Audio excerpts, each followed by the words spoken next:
Hi. So, I'm off this week. I figured, why not give this a try? So here we are. I'm going to start an alt character in Final Fantasy XIV. I'm planning on playing it maybe once a week so I can make maximum use of some of the rested experience bonus. I won't be playing on a preferred world. I'm going to be playing on the world that my main's on. That way I can take advantage of the free company, but we'll get into all of that. So, why Final Fantasy XIV? Well, I play a lot of it with friends, and so I thought I know a lot about it. A lot has changed over the years. It's been out for a long time. There's a new expansion coming, hopefully summer of next year. Why not? Let's give this a go. So when you start up, obviously, first thing to do, create a character. So this is my main character, but we're going to be doing a new character. I loaded some appearance data and saved it because it's easier. But we'll just go with showing you character creation real quick, and then I'll back out, use the one that I already created. If you're starting on this for the first time and you've never done anything with Final Fantasy XIV, you have access to the Hyur, the humans of Eorzea, the Elezen, or the elves, the Lalafels, little guys. A lot of people, very popular. I don't know why. The Mikote, be a cat. Yeah. Complete with tail and all. The Rogadin, or the Mountain Men, because they just are. And if you have everything current, or if you're playing on a new free trial, you will have access to the Aura, which is the race added with the Heavensward expansion. Hrothgar and Viera were added with Shadowbringers, the latest expansion. If you haven't played through and have a current character up there, I don't think you can start with these. And if you have a free account, you can start with these. But your options are pretty diverse. Pick whatever you like. There's always a female version to go with as well. And then each race has a separate, clan that you can choose from. And these just change some of the stats, basic stats, for a little bit. It's not as weighted as it used to be. I'm going to be playing a Viera, and you'll notice that Viera are female only, Hrothgar male only. But I wanted to play it. I like the Viera from Final Fantasy XII. They also appeared in Final Fantasy Tactics. So, yeah, that's what I'm going to go with. If you are picking anything else, Elezen is my typical go-to, as my friends will attest. Clicking on any of those, you can select there. From this screen, you can also have them do unique poses, so they'll actually move. You can see kind of what the characters are going to look like as they move around. You can't pick your job yet, but you can also see what they look like in their small clothes. You know, if that interests you, if you're looking for a Korean MMO with armor as nothing but strips of fabric, this isn't the MMO for you.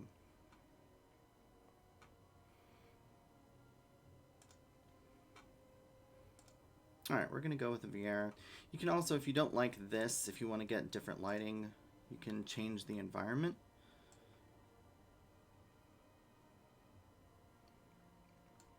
It's nice to see, how does the hairstyle, when you get to hairstyle and things like that, it's nice to see how it plays in different colors, just like different environments will show off certain things that you're not particularly going to notice unless you actually take a peek.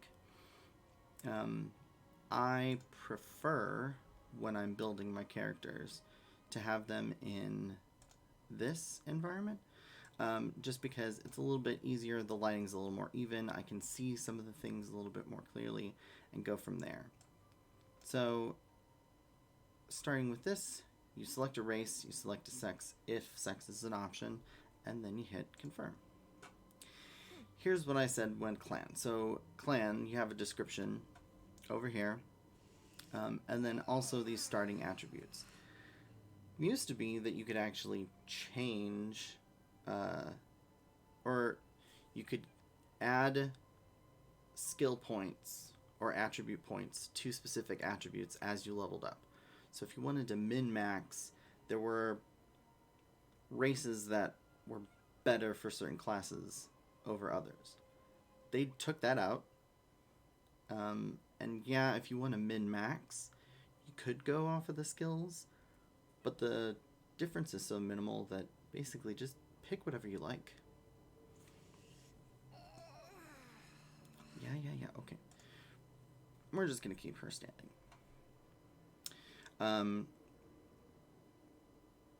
The clan also changes their starting attributes, and it gives a nice background of what that clan is based out of.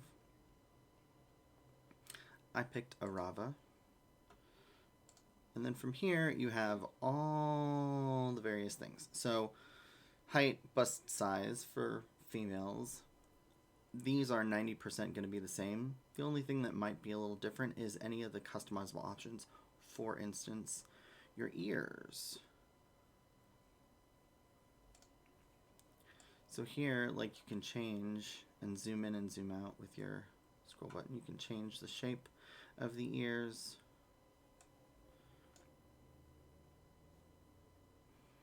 You can change their length.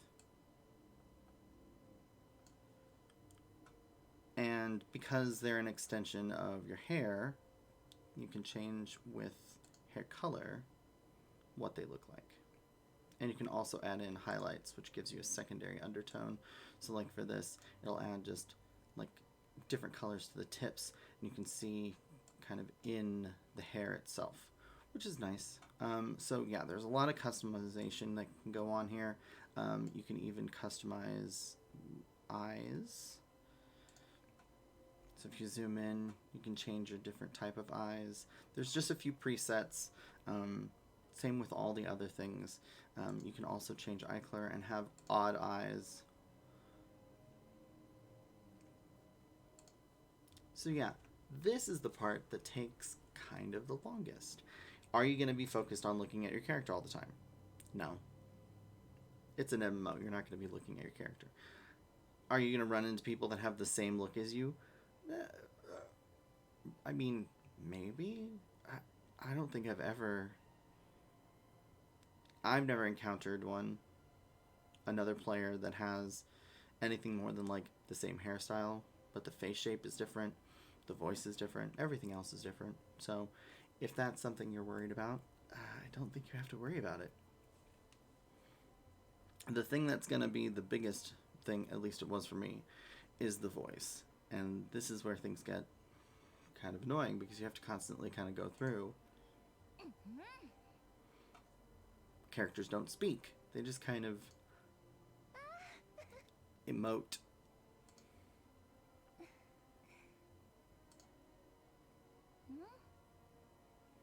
And again, yeah.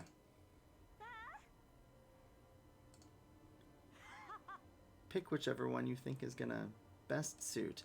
Your character isn't gonna make many noises throughout the gameplay, so it doesn't feature that often, but there will be times when you're asked to like cheer for something, or, you know, cast doubt or laugh. Yeah. Not as cringy as a Final Fantasy X laugh, but it can get up there. It can get up there. So once you've picked that and you've confirmed everything, it'll ask you if you want to save your appearance data. Yes, will take you to this. And you can basically, what is it? Oh, they've added slots. So you can save up to 40 different appearances. And then it'll tell you like the clan and gender. You can also type in like comment when you save it. It'll also tell you the date. You can see I've been playing for quite some time. But we're going to go back and load the appearance data that I already had because I took some time prior to this to actually get one going. So here we are. This is going to be our stream character. You might see Teresa every now and again, but for the most part, it'll just be Vivi Friend Thier. Yeah, I know. Alright, so we're going to confirm. Save appearance data. No. Now we get into the birthday. Whatever. I don't think you get anything for this in particular. Like, there's nothing that... There's no in-game, like, special reward for having a birthday. Like, oh, it's your birthday. No. So just pick whatever suits you.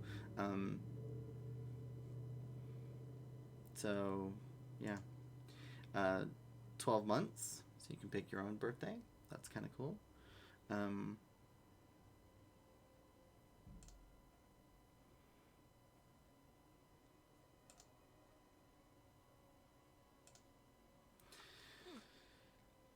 This is your patron deity. It offers, it used to offer,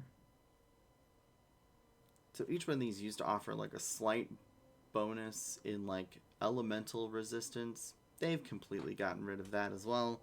So honestly, just pick whatever you think speaks to you.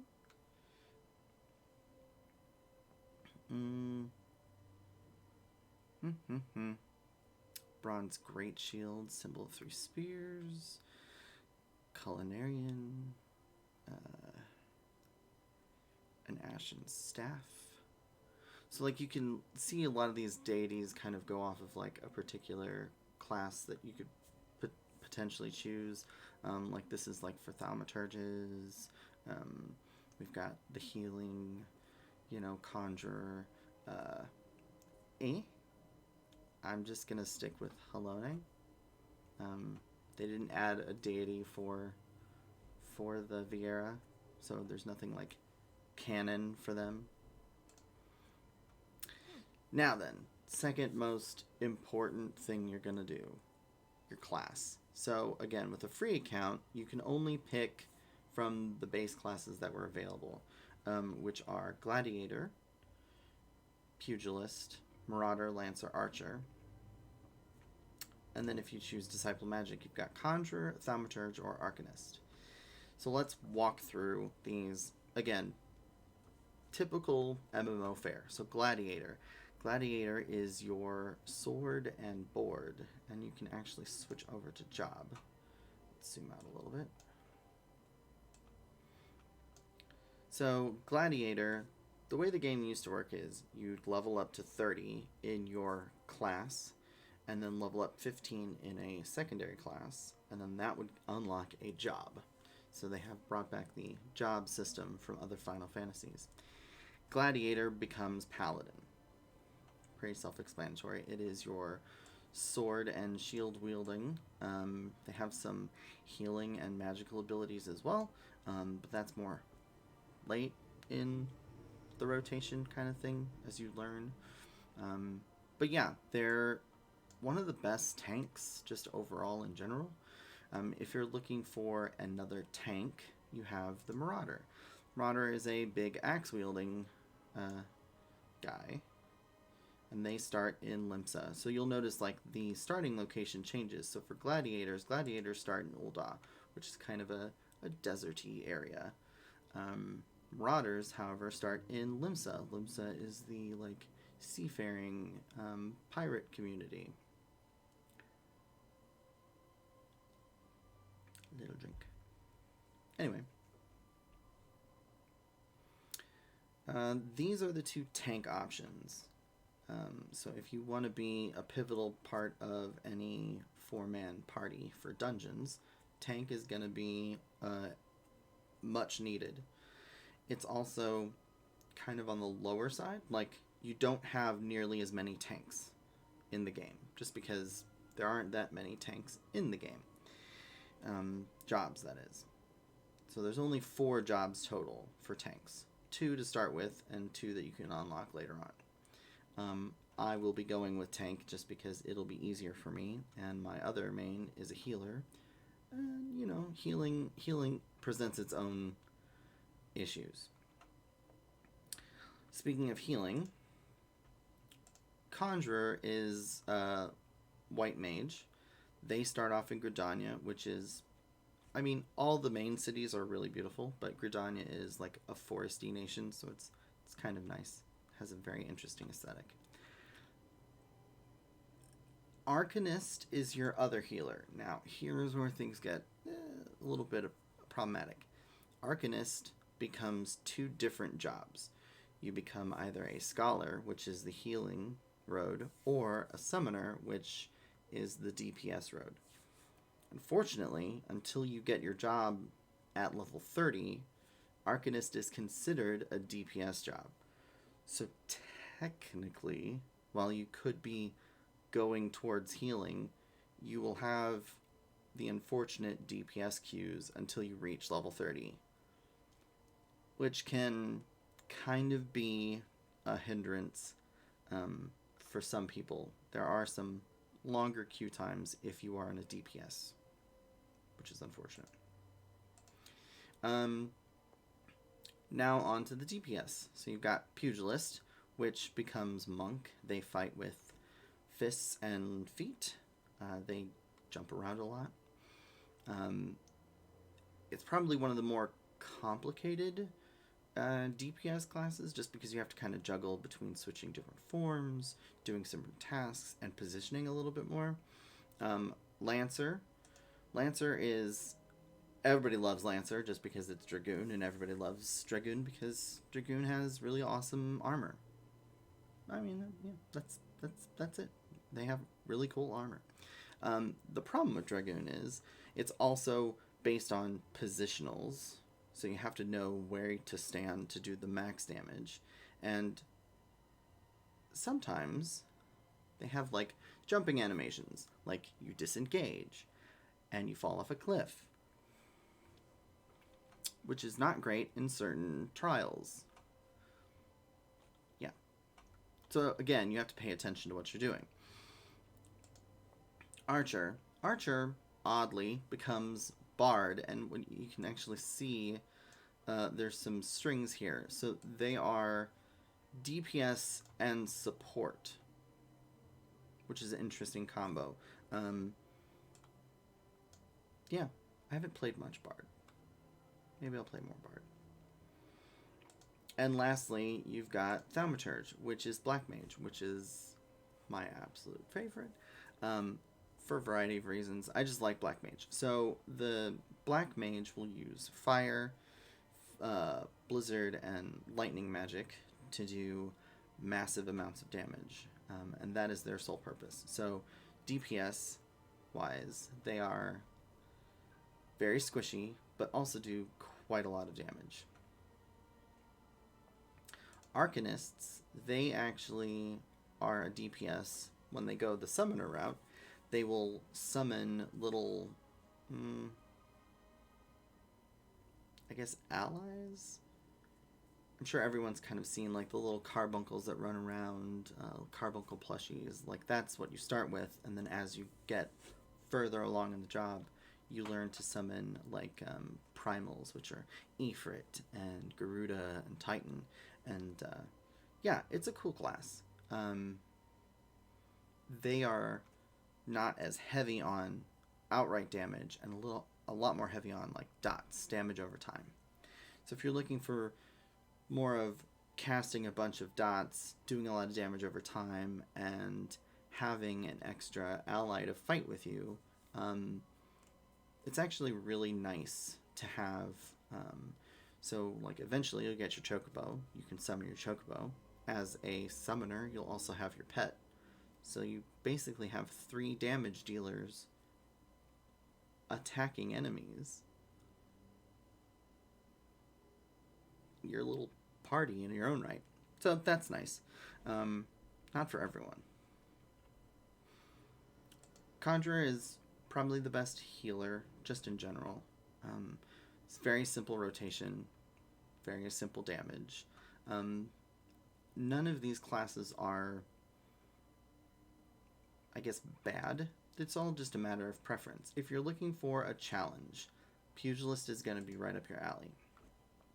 Now, if you don't like a class that you picked, let's say you picked Pugilist and you don't like how it plays, get to level 10.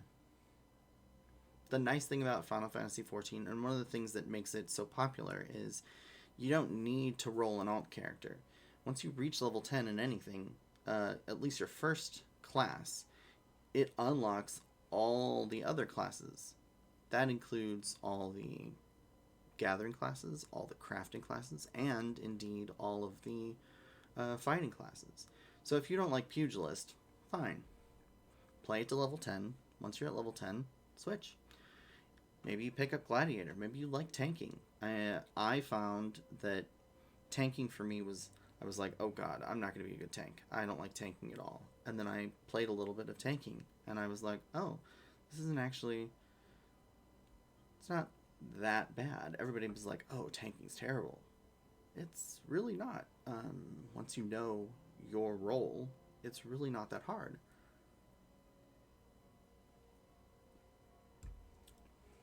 So, now let's talk about the place. So if you want to stay in Ul'dah, you'll need to pick Gladiator, Pugilist, or Thaumaturge. The other thing to note, the crafting classes available in Ul'dah are the Weavers, which is best for Thaumaturge because they craft their armor. You'll also have Goldsmith. So the premise behind Ul'dah and Thanalan in general is they have a lot of mining, and they have made their wealth based on mining and industry and import export. So they have like a trade federation sort of thing going on, and all that implies. If you're looking for a kind of cooler sea breeze kind of place, you'll want Limsa. And for that, that's Marauder and Arcanist. You can also unlock Ninja in Limsa, but again, that will only be available to you after you reach level 10 in any of these other starting classes. So if you're looking to play a ninja, you can do that. Just note you have to be level 10 in any other class first. Not a big deal, but it is something you have to do. It's fine. Should be fine. I think it's fine. Ninja, in my opinion, was... it's complex. Very complex. And I wasn't super sold on the gameplay. Not a big fan. Thaumaturge is one of those things where you balance things a lot. If you're looking for a foresty kind of run, go with Conjurer, or you've got Lancer or Archer. They all start in Gridania. Oh, I guess I didn't go over... So in Limsa, the crafting is Armorsmith, Blacksmith, and Culinarian. Culinarian's always a good one to invest in because you can make your own food, and the food in this game is what you use to get some stat boosts as well as experience boosts, which is always good.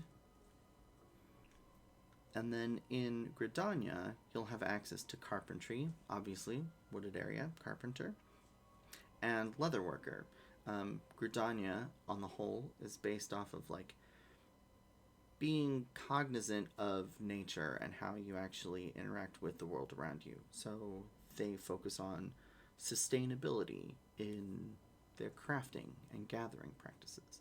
Speaking of gatherers, if you choose Gridania, you'll have instant access to Botany at level 10, which is chopping down wood and gathering plants and herbs. That can all be used for Culinarian, Alchemy, Carpentry, some leatherworking, all those things kind of tie in for that. If you find yourself at Limsa, you'll be able to become a fisherman. The Fisherman's Guild is located there, and fishing is probably the... I'm not going to say any gathering class is more fun than another. There's something about fishing that's just different. You don't really know what you're going to get, so there's a little bit of randomness to it, and it shows a little bit of skill, and overall it's just, I don't know, you can waste a lot of time fishing. And then last but not least, if you are in Ul'dah, you'll have access to the Miners Guild, which is, as its name suggests, you'll be mining resources like ores and stones. Among other things, they have a variety of interesting things that you can gather from either botany or mining. And that's really all there is. So from here, you just pick a race, pick how you want to look, pick a job, and then off you go. You're ready to get started. So I'm going to start with Gladiator, just because two things. If you want a streamlined run, if you want to get through things and get through content and not have to wait, your best bet is to go with a tank or a healing class. To start off with, that is Gladiator, Marauder, and Conjurer. If you're looking for post 30, once you get a job, you can add, what was it called? Arcanist into that group. Once you reach the end and get into Heavensward content, we'll have a few more classes to add. They'll all start at level 30. There's a healer, a tank, and another DPS. And then added another class, 2 classes in Stormblood. That's Samurai and... oh man, totally drawing a blank. Oh, Red Mage. Red Mage is interesting. And then with Shadowbringers, you get another tanking class. With the Gunbreaker, think Squall from Final Fantasy VIII. And then... what else did they add? Oh, they added Dancer, which is another DPS. Also, very intricate kind of class. A lot of things going on, a lot of stuff that you're doing, and very complex. Alright. Let's get started.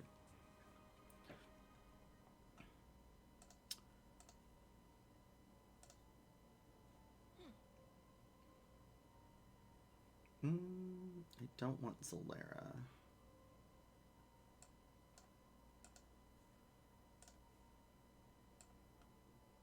I want Brunhilde. So this is wherever you, whenever you create your character, it'll tell you what server to go on. So you can change your home world. You'll want to stick with whatever continent that you're on. There are 3 worlds for North America. But they recommend Crystal they'll give you a recommendation based on like where you are for like what's best for you. So for mine it says Crystal, so I'm on Crystal. If you look, there is a North American Legacy server. That is for people that actually played this before it relaunched as A Realm Reborn 2.0 back in the day. The stars indicate that they are preferred worlds. So as you can see, the preferred world status gives you an experience bonus to new players that start their journey on that world. That status changes from time to time, and usually it's on worlds where the population overall has kind of dropped off maybe a little bit. It's left it more open. Final Fantasy will determine, like, based on like server load, like, is a server too full of people, is it too hard for people to get into a server, and they'll actually close off those worlds.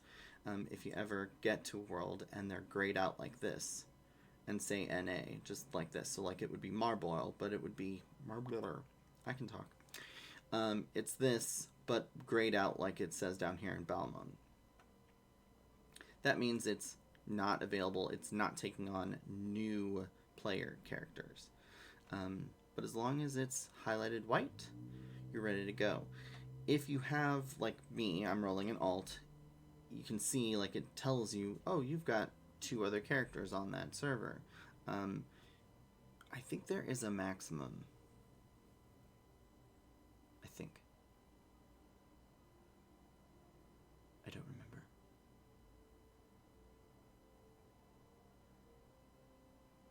Is it 8 or 10? Anyway, doesn't matter. I'm gonna select the world that my 2 are on because I lucked into leading a free company that died, so I'm the one of only 2 or 3 players that actually is in that free company, which is nice, but also, empty. It's an empty free company, but that's okay. I run it. It's fine. All right, so clicking Brunhilde. Now you get to choose your name. We're gonna go with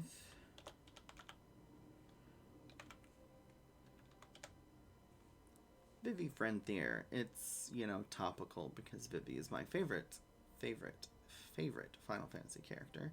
And Frenthier is, she's a Viera. What else was I going to name her?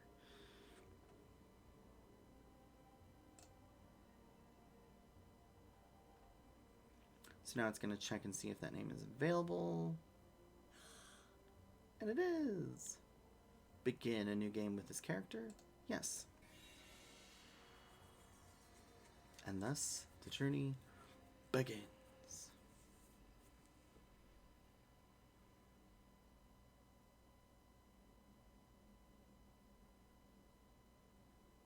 Now loading, forever loading.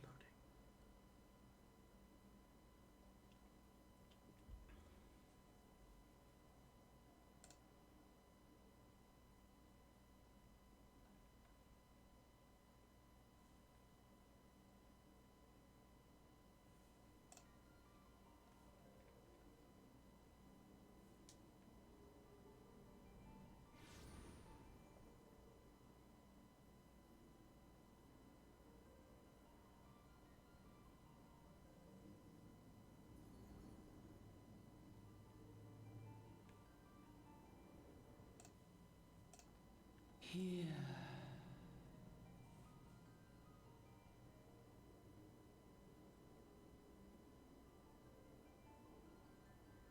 Here. Feel.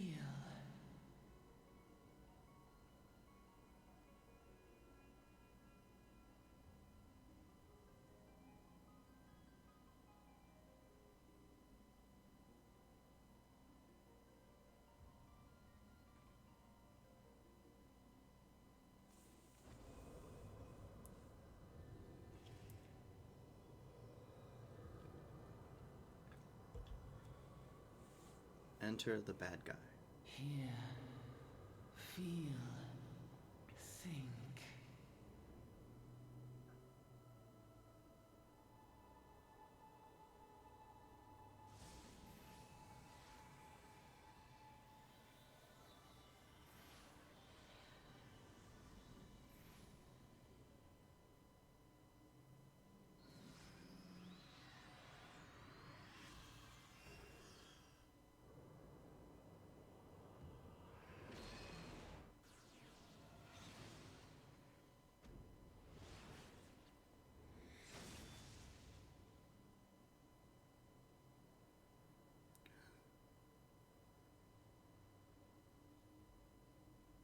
One of the biggest complaints about this game in general is the lack of voice acting. So that is unfortunate. I do know that a lot of modern games are fully voice acted. 14 is not among them. I understand why, but it is kind of not great. Hang on 1 second.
You alright, lass?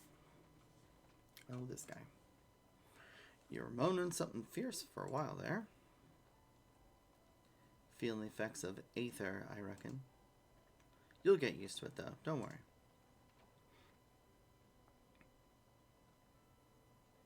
The idea is there's like this ambient energy source that everyone can use. That's how you use your spells and stuff. Called aether. You there, halt!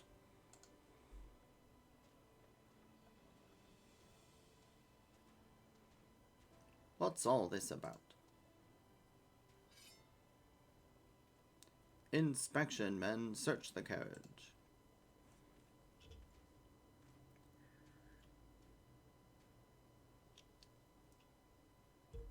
I'm just an honest peddler, friend. So, don't be too disappointed if you don't find nothing, eh?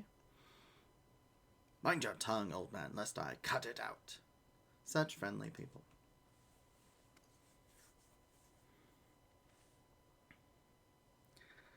Sir, look. Somnus. Skooma? Honest peddler, was it? Since when do honest peddlers deal in prohibited herbs? You're in a lot of trouble, old man. You'll rot in a dungeon till the end of your days, unless you can afford the fine. Heh, business as usual. Look out. Yeah? Amalda, to arms, to arms. So each of the 3 main cities has a beast tribe that they're at war with. Some of them have more than one. The Amalja are here in Thanalan. Ulda has to deal with them. And, yeah.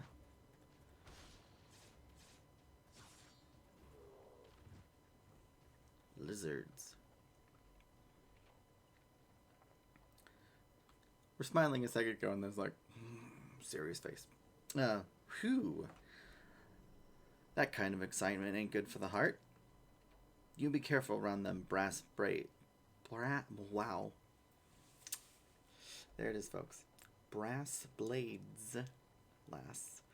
Bastards'll have the shirt off your back if they fancy it.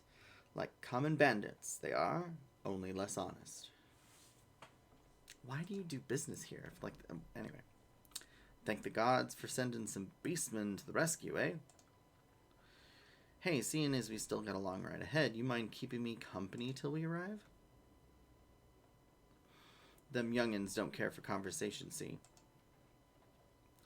Aww. They're babies. They'll play a big role later on. I guess I shouldn't spoil that? Brent's the name. Brent? Yeah, Brent's the name. And peddlin's me trade.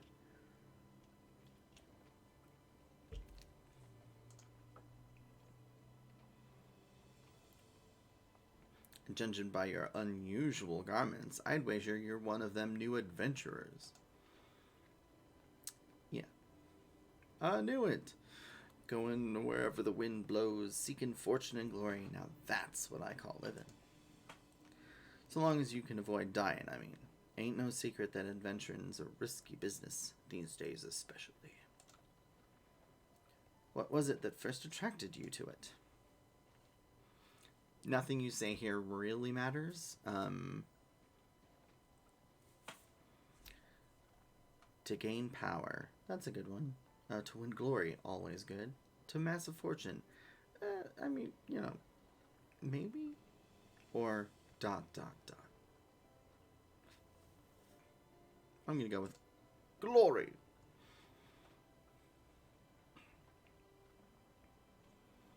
Glory, eh? Well, if you're willing to take on them tasks as other folks ain't, an adventurer such as yourself can win fame what coin can't buy.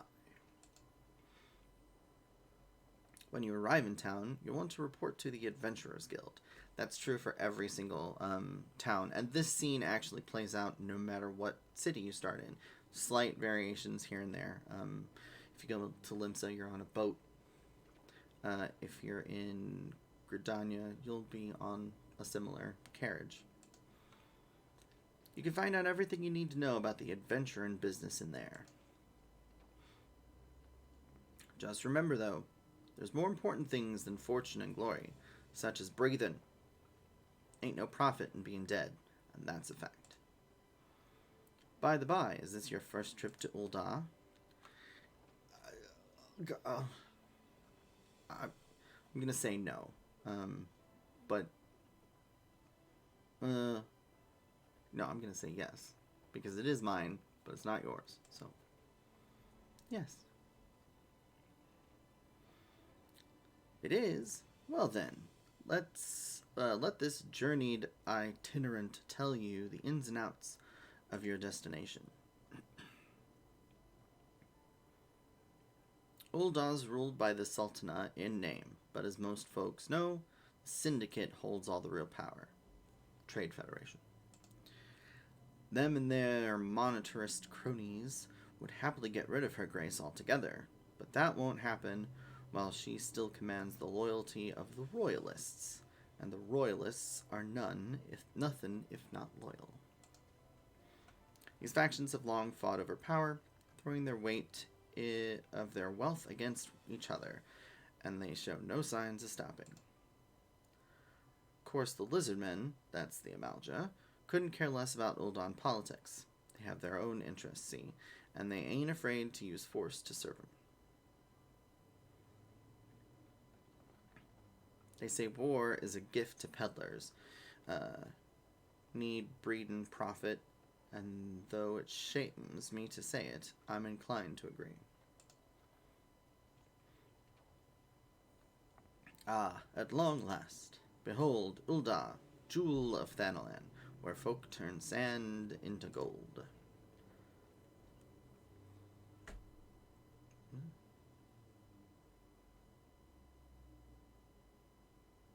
Deep in the sun-baked south, surrounded by the shifting sands of an endless desert, she rises.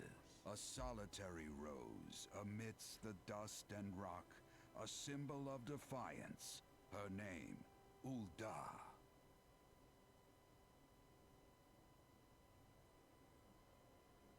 Even with the coming of the seventh umbral era, hope springs eternal for the mongers and merchants who vie for lost fortunes in this bustling oasis. As the twin faces of Nold Thal maintain their vigil over all that has been and shall be, the present proffers a brave soul.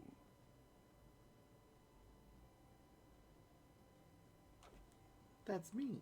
One whose arrival could mark the beginning of a new era of prosperity for the realm.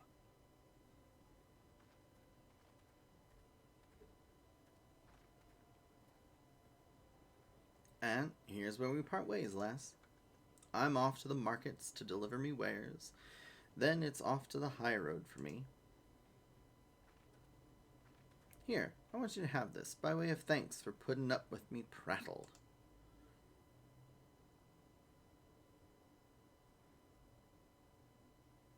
You never did tell me your name, though. Hey, but here's an idea. Become the sort of storied personage I can brag about having met, and I'll consider us square. But if you don't know my name, how would you know that I was... May the traders nurture our fortunes as they kindle the flames which burn within us all. For by fire are we reborn.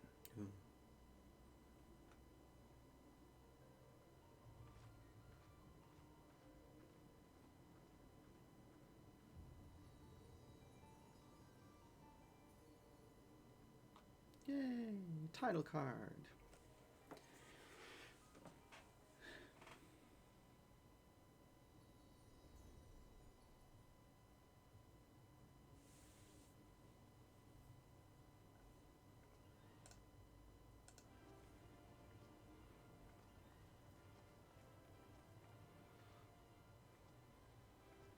The one thing I will say is the music in this game is fantastic.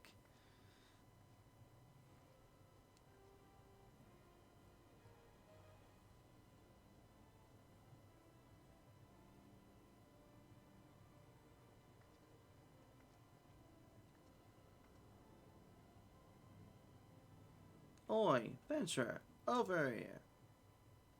I don't know where that accent came from. I mean you. Fresh off the carriage by any chance? Eh? How can I tell? Heh. Heh. Name's Wymond, and my business is knowing every bugger else's. Now then, what if I was to offer you some invaluable advice by way of welcome to our fair city, free of charge, even just this once like? That was the complete wrong inflection of that sentence. Alright, welcome to the game proper. So, you'll get, if you have a fresh start on the game, you'll have certain things pop up, and we'll walk through a couple things. Welcome to Ul'dah, the shining beacon of prosperity rising from the deserts of Thanalan. Please select the control scheme you wish to use. So this is integrated for gameplay with the PlayStation controller. I don't know if it works with PlayStation 5 controller yet. I'm sure it probably does. I know it's on the PlayStation.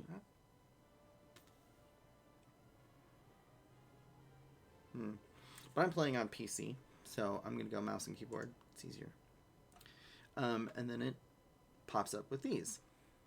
Follow the instructions to move your character and adjust the position of the camera. It'll say, like, disable the active help windows. I like keeping them on because anytime something new pops up that I unlock, it pops something like this up, and it just is like, oh, I've unlocked something. When you're ready to proceed, speak to Wymond. So, a couple things. When you first log in and start up, even after this, you'll get this play guide, and this brings up the lodestone. The lodestone has guides. It also has, like, all your character information and things like that. So it's a nice resource to look for things online and offline. But I'm not going to open that. I don't need it. Basic controls. So, again, keyboard and mouse. I can zoom in and zoom out. We can rotate the camera by holding down the right key or right mouse. If we just want to move the camera, hold the left key. Left button mouse. I can talk. I swear I can talk. Jumping is spacebar. WASD. WSAD.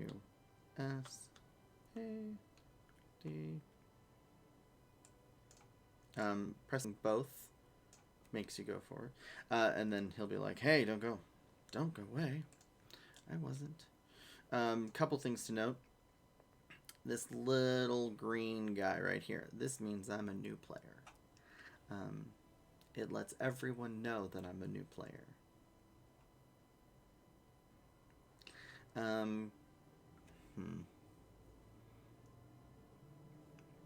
Let's do a couple things real quick.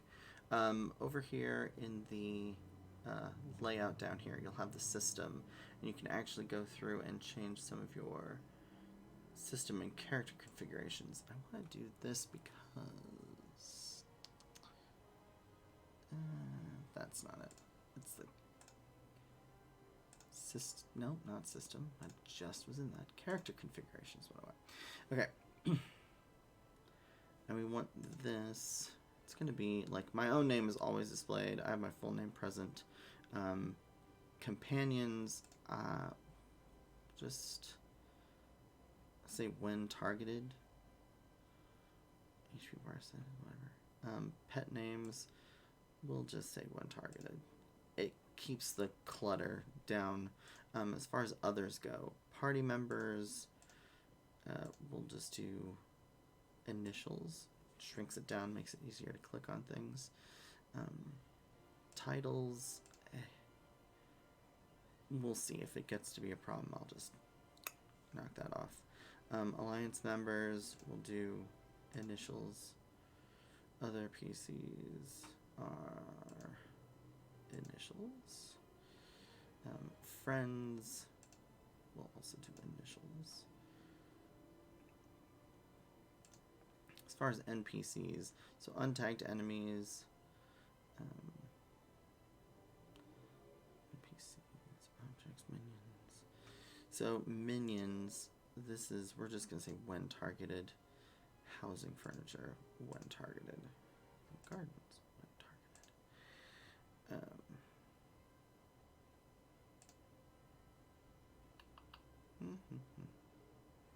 The feast.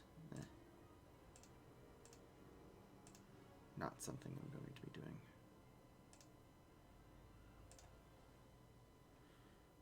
Okay, and then don't forget to hit apply. We can also...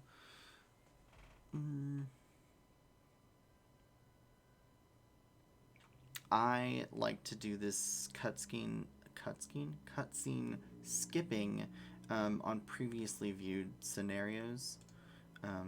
Also transportation.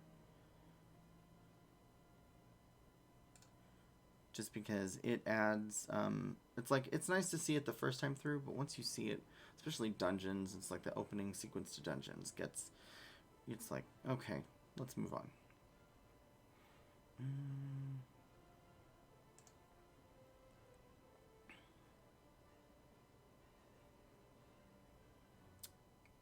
That's all good. Filters.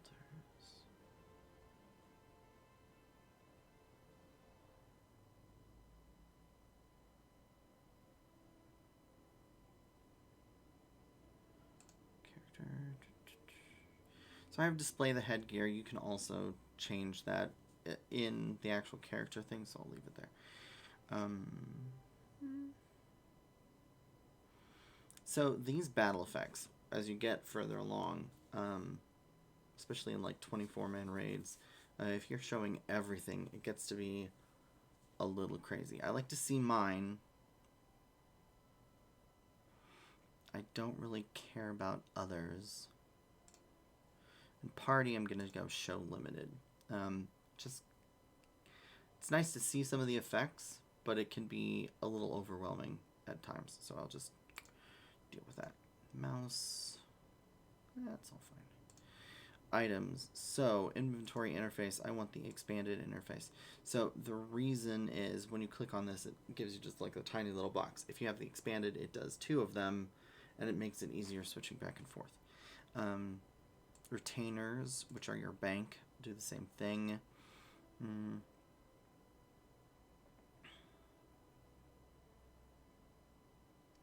This one, if you don't want to clutter your armory chest, which has a limited number of spaces, I like to click this off.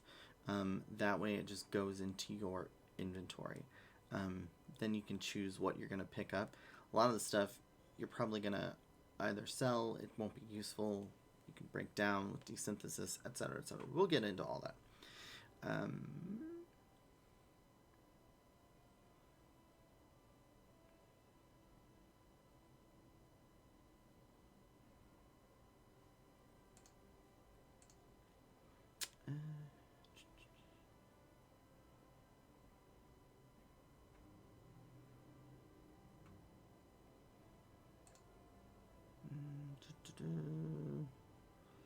know there are a couple other things that I usually change. We'll do that as initials.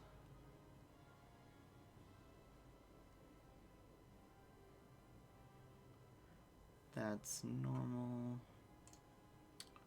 We already did those. Oh, hot bars. I do like to have some of these expanded out, but I won't need them right now.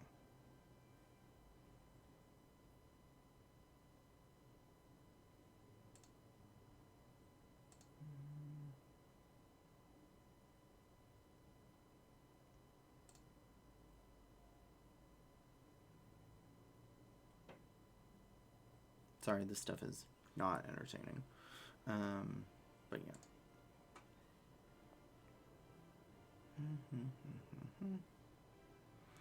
So this setting for your timestamp, so this is set to local time, which is my time. You can also change it to be server time, which is the actual, like, whatever. I'm going to switch to local. You can change it to a 12 or 24-hour format, which is fine. You can also, I thought you could change it to a Orzian time. Oh, that's time stamps. Where is that?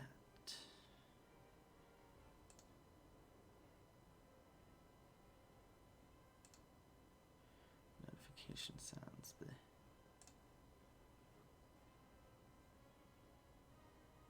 Okay, I think that's most everything. I'm sure we'll find other things that we want to change. Okay, there you go. You can just click on it. So Eorzea time is like the game time. Local time is your actual time. This is how well you're connected to the internet, I guess. Your letters and then the server that you're on. Your mini map, you can decrease and increase the...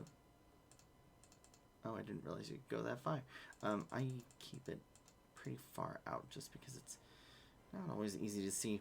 The sun tells you kind of like the time of day. You've got weather. That comes into play in certain instances. And if you want to go in and unlock the compass and stuff, you can change it. I like to keep it locked in position. I have the chat over here. It's hidden behind me for various reasons. Yeah. We won't need that. So you can see our inventory. This is the expanded view. I just like the way it looks. It's a little cleaner. You've got 2 slots of inventory. Key item slots, which are... I talk to people about this all the time. We have way too many key item slots. You'll never fill this up, like, ever. But inventory is always at a premium for me because I'm a hoarder. Crystals and clusters and things, which will be used for crafting and things of that nature. We don't have any. Not a big deal. Okay. See this symbol over his head? That is a quest marker. That means he has something to tell us and give us a quest. Initiating quests. Oh, look. Just what I was talking about. If you talk to a non-player character, an NPC, offering a quest, they'll have this exclamation point over their head. There are different types of exclamation points, and I'll point them out as I see them. Right-click, and now you have a quest box and another thing. So once you've initiated a quest, you can actually accept the quest or decline the quest. Yeah. I'm going to accept it. Cutscene. Explain to anyone with eyes that you don't know your way around here. If I let you go wandering off down the nearest dark alley, you're certain to get mugged or worse. And I don't want that on my conscience. So, before you do anything, you'll want to head over to the Quicksand and speak with Momodi. She's the master of the Adventurers Guild and can set you on the right path.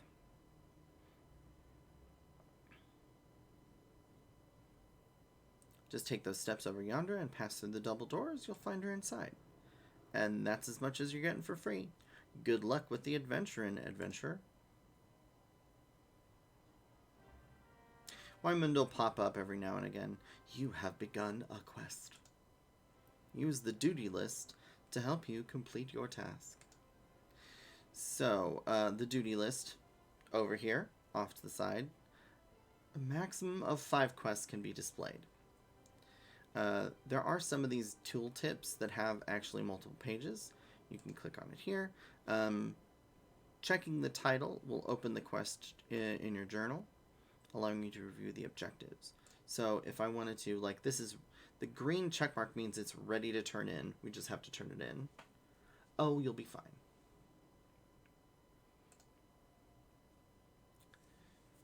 Of course, spoilers. You're playing a game. And again, the game's been out for a while. Spoilers are fine. Coming to Ul'dah, so it lists the title of the quest. I can talk. And then it also gives you like the level. You can't turn in a quest that is higher level than your current level. You can turn in quests lower than you or at your level, but not above. Typical fare. If you click on it, that locks it in place over here. If you want to hide it, click it again. That red cross mark means it's no longer visible. Don't worry, if you have something like that, just click it again. It'll open it up. It'll list them in, I believe, in order of receiving them. So you could have like a maximum of 30 quests listed here. But what will be displayed over on the right will be the last 5 quests that are what you got. So like if you got one over here, one over here, one over here, they'll be listed there. If you get another one, it'll just keep adding onto the list, and they'll just keep putting push down. If you lock it, though, it'll lock at that first position, second, third, fourth, and fifth. 5 is the max. If you're completely lost, say you have a quest and you're like, where the heck am I? I don't know where this is. You can click on the map, click on the map icon, and it'll bring up a map. You can pull this and bring it out. You can also scroll up and down on the map. Here's your character, and here's where it is. So based on that, and with all these display things, you can find, I have to go here. And so, like he said, go up the stairs and through the double doors. So that's what we're going to do. Up the stairs and through the double doors.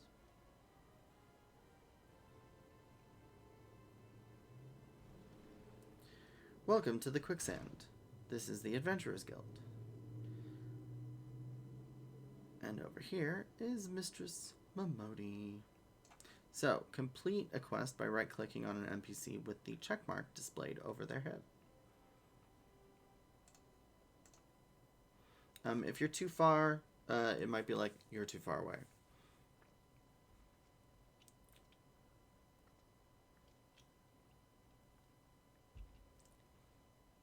Why, hello there. Who might you be? If you're looking to join the Adventurers Guild, you've come to the right place. Name's Momodi. I own this fine establishment, if it please you. I also manage the Adventurers Guild here in Ul'dah, so you might say that I'm looking after green adventurers like yourself is my vocation. And lucky for you that it is. Without someone like me to steer you right, you'd soon find yourself out in the middle of nowhere, caught up in business you don't understand. Like our conflict with the Amalja, for example. They've been plaguing the Sultanate for nigh on forever now. Then there's the Garlean Empire. None can say for sure what they are plotting these days, only that they are. The Garleans are a big deal. Aye, the people drink and make merry, but underneath it all, there's worry. Worry and a lingering feeling of loss. And little wonder, it's scarce been 5 years since the Lesser Moon cracked open like a giant egg, releasing an abomination intent to turn the realm into an 8th hell. So much was lost in the blink of an eye, 'twas like the end of the world had come at last. But then things begin to get foggy. Everyone's got their own version of what happened next. Some of them, 2 or 3. You'd think people would remember something like that, but the fact is, they don't. Nobody does. There's one thing the survivors agree on, though. The part played by a band of adventurers who laid down their lives for the realm that wasn't their own. They fought valiantly, like so many others. They never returned. Deeds worth remembering, I'm sure you'll agree. It's just a shame our recollections of those brave heroes are as jumbled as those of the calamity itself. Whenever we try to recall their faces to mind, it's just like they're standing between us and the midday sun, permanently silhouetted. I'll bet that sounds poetic to you, doesn't it? Well, it's not. It's bloody infuriating. But even if we can't remember them, we'll not let them be forgotten, and so we call them the Warriors of Light.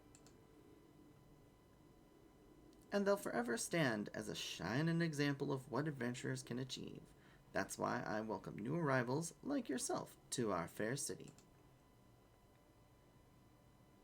All I ask is that you lend a helping hand and try to leave Old Da in a better state than you found her. If you can promise that, I'd be happy to let you join the guild. Sure, why not? Alright then, a promise is a promise now. I'm counting on your help to put the past behind us. We need people working and spending and bickering like the old days. And a happy and prosperous Old Da means more business for the quicksand, too. Any road, let's make it official. Go ahead and write your name in the register, neat as you can.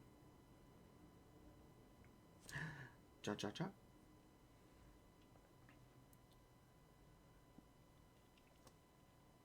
Vivi Franthier. Well, ain't that a charming name? Just rolls off the tongue, doesn't it? Alright, Miss Franthier. On behalf of the Adventurers Guild, I officially... Please, sir, be merciful. 12 is my witness. I swear to you, I'll bring you your money.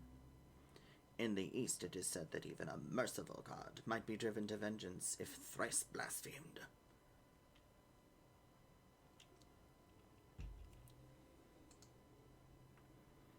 Be grateful you were given a fourth chance to offend. You too, attend to this scum. No, please, mercy. Well, ain't that a sorry sight? Nor an uncommon one, if I'm honest. Don't worry, though. If you work hard, I doubt you'll end up like him. Just the same, if you ever need a bit of advice about one thing or another, pay me a visit. Just don't go bothering me with every time you stub your toe. All right. Of course, I do enjoy hearing a lady muse on the many manhoods of her acquaintance from time to time. Ooh. Thirsty. Any road, welcome to Old Da. Take a moment to catch your breath, and I'll teach you a little about our fair city.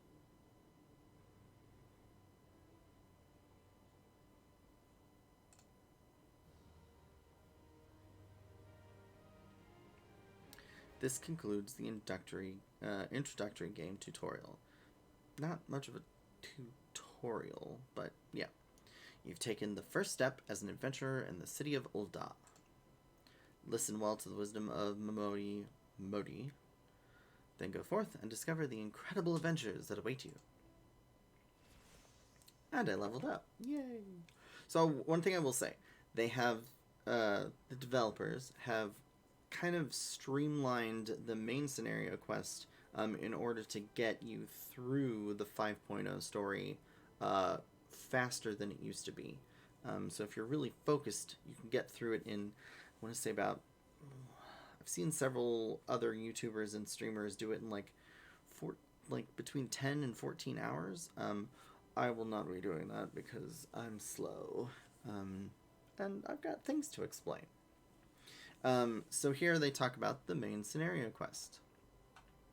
The main scenario quest, or MSQ as I will refer to it, these tasks are easily distinguishable from others by the icon, like the one that is over Miss Modi's head.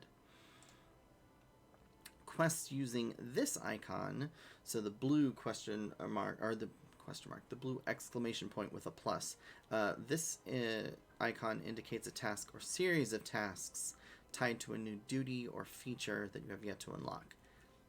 That's very important. You want to make sure that you do as many of the blue quests. Not every single quest has the blue marker, but all the ones that unlock something specific, like a duty, or a feature that is part of the game. So like access to an area, access to a dungeon, a trial, a raid, anything like that. It should have that blue marker.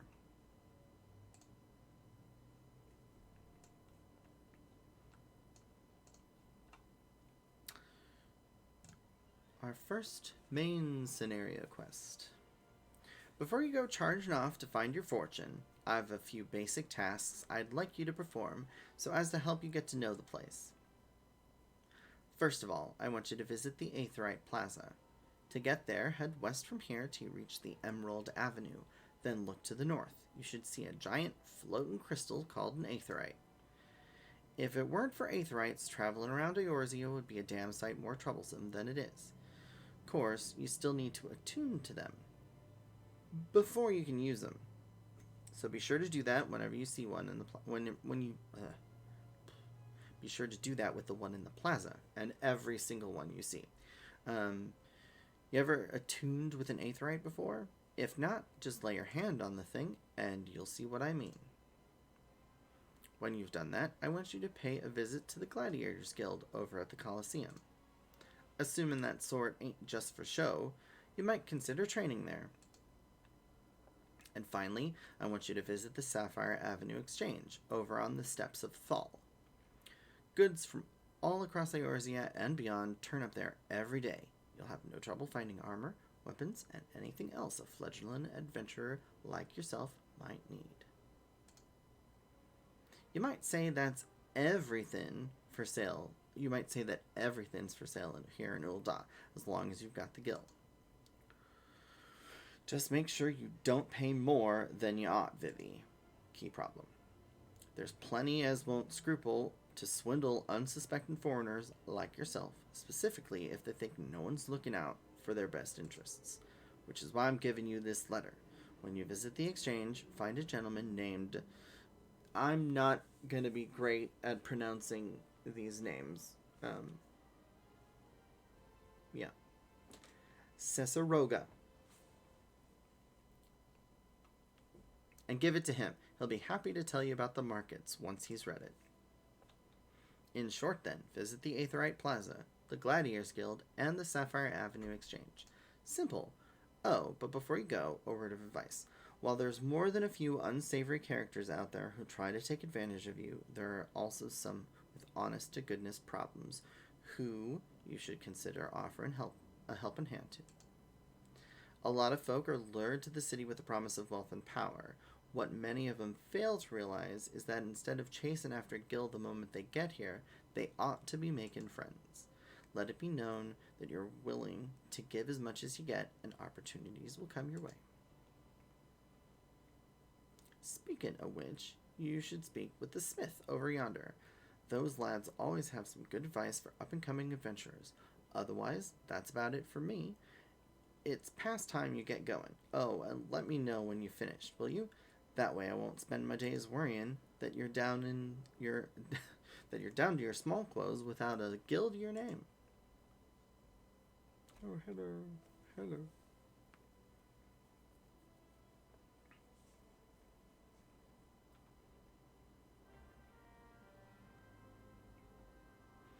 Okay, here's where we're not going to do everything that she said right away. Oh my gosh. Alright, sanctuaries. Anytime you see this little moon symbol, it means you're in a sanctuary. Log out in a sanctuary and you get rested experience. So always do that. That rested experience will add a 50% bonus. On top of food and other items, you can get a really nice chunk of bonus EXP, which is why you should always try to get some kind of rested experience and use it to the maximum benefit, especially on your first play, like your first actual class, getting that leveled up. There's a section, I don't know how well it's going to be, we're going to find out together on this stream, but 30 to 45 is it's a slog. You're going to have to get through it, especially 40 to 45. I remember 40 to 45 being a real grind. I don't always love the grind. I know RPGs are all about a grind. Not always grindy. Grindy is not my favorite thing on the planet. Just not. Alright. All experience doing things, blah, blah, blah, blah. Your current rested bonus. So you can't see it here, but you can see it here. There's this extra little bit of yellow after where your cutoff is. So if you see here, this is where my experience is at. I have 100 into the 600 that I need to get to the next level. Rested experience will be another line after that. And once you get, like, let's say I was up here, if that stretches out to the next level, it'll turn blue. Inns in cities, as well as various outposts and settlements, are classified as sanctuaries. Rule of thumb, if there's an aetheryte, it's a sanctuary.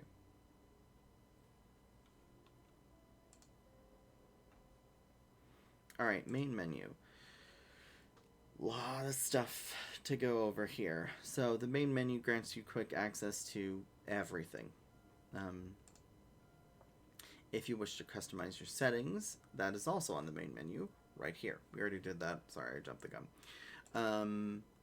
Game progress can also be there. You can also log out. The other way to access this is a simple hit of the escape button will bring up your system, and you can easily hit any of those things that you want. Navigation. Pressing M on your keyboard opens up the map under, or you can find it under Travel Map, and it brings up the map. Let's shrink that down a little bit. Pull it over here. There are special icons.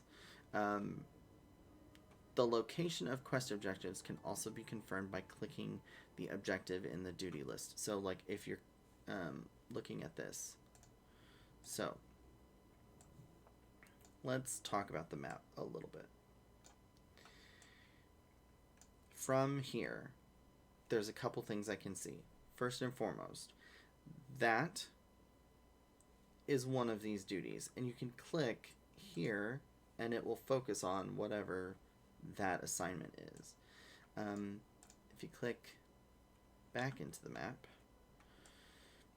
you'll see that there are a number of regular quests, and then these red quests. So like this one, the Way of the Samurai. That unlocks the samurai. That unlocks samurai. You can't do it because it's red, and it actually tells you why, like level 50. You're not level 50, so obviously you can't do that. This one. So you want to be a pugilist. I'm not a pugilist. I can't access that just yet. But any of these other ones, you can access. There aren't any of the blue ones here, but I'll show you something when we get to the other side of the map. So you can see here, these indicate the other half of the map. So all the major cities have basically two sides of their map. Ul'dah actually has three, I'm pretty sure. This, it shows you that there's objectives over here. Like this one. This is the Gladiators Guild. I need to go access that. And then there should be one, yeah, here for the Avenue Exchange. There's no other like indicators on this side of things. It's because you're not actually in that side of Ul'dah. Once you go over there and open up the map, any quests that are available will show up.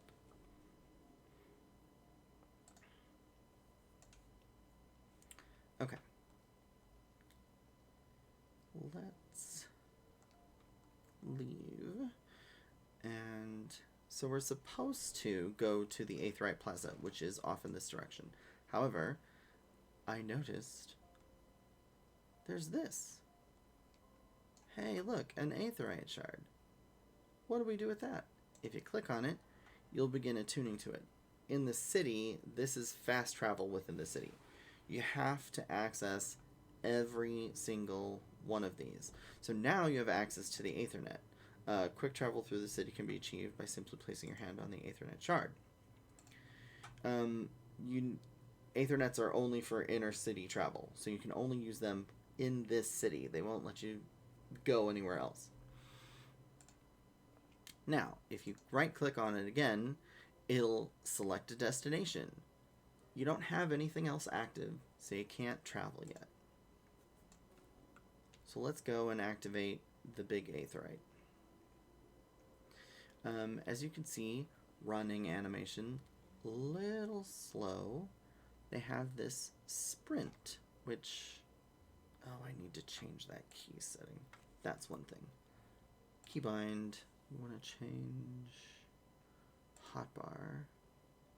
I want this to be the tilde key.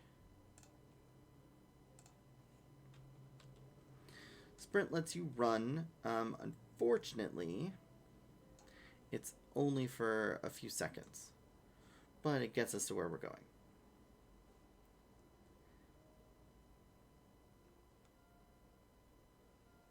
All right. Here we are. The Aethernet. It has the MSQ symbol over it, which means this is part of this objective. I also want to point out, here's another Sprout person. Oh, they just left. And these people are all AFK. They've been chilling for too long. So, put your hand on the aetheryte, attune, and prompt a little cutscene. Hail, adventurer! Might you have come here at the behest of Miss Momodi of the Quicksand? Excellent. Which brings us to the matter of the attunement fee. That will be 100,000 gil, if you please, madam. Ah! Apologies, but I do so relish in the opportunity to make that jest. The look on your face was absolutely priceless. But the fact that you were so easily deceived suggests to me that you are unfamiliar with the use of aetherites. Allow me to explain. These crystalline agglomerations, that's a word, tap into ethereal energies and are primarily used as a means to travel swiftly from one place to another. Perchance you have heard of return and teleport? Well, these transportation spells make use of the aetherites and their connection to the flow of aether. Given that there is an aetherite in almost every corner of Eorzea, and any adventurer with a mind to explore the realm will wish to seek out and attune herself to each and every one. And yes, you do want to do that. But even if you have no intention of wandering beyond this Sultanate's borders, it would be prudent of you to attune yourself to any aetherites you encounter from now on. I pray that you find that informative. Should you wish to learn more about aetherites and transportation magic, I should happily answer questions. We've now learned return. Return is kind of like, so if any of you have played WoW, it's the Hearthstone, essentially. It allows you to return to a home point. You have to set that home point. And it the recast timer on it is every 15 minutes. So you can't spam it. But really, why would you? Only one home point may be set up at one time. So for now, I would prefer to set this as my home point. If the star is set to home point, it'll actually already be. If you go to an aetherite outside in the open world and you want to set that as your home point, you just click this set to home point and it will make it your home point. Already set to home point, so we're good. Another thing to mention and point out. They have register as a favored destination and register your free destination. Depending on as you go forward in the game, the city that either you primarily visit, so primarily you're going to have access to one of 3 grand companies, which are basically in-game guilds. They're each set in the 3 major cities. So for instance, we're in Ul'dah. Theirs are the Immortal Flames. If you decide to be an Immortal Flame, I would set Ul'dah as your free destination, because you are going to be doing a lot of things with your grand company. So you want to have instant access to your grand company. So I usually set my home city, where my grand company is, as my free destination, because I'm always going to go there. Home point is usually like what's most convenient for what I'm doing. So if I'm doing endgame content, I'm going to want to put me at the city that is endgame. We'll get to that. But from this, the Aethernight, you can actually go to any Aethernets you've already attuned to. So like I can go back to the Adventurers Guild. Not going to do that because I actually don't want to do that right this second. We have other things to attend.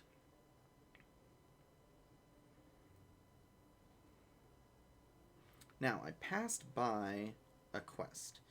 One of the things, and I would say, be mindful of the quests that you pick up. We're in the middle of a quest.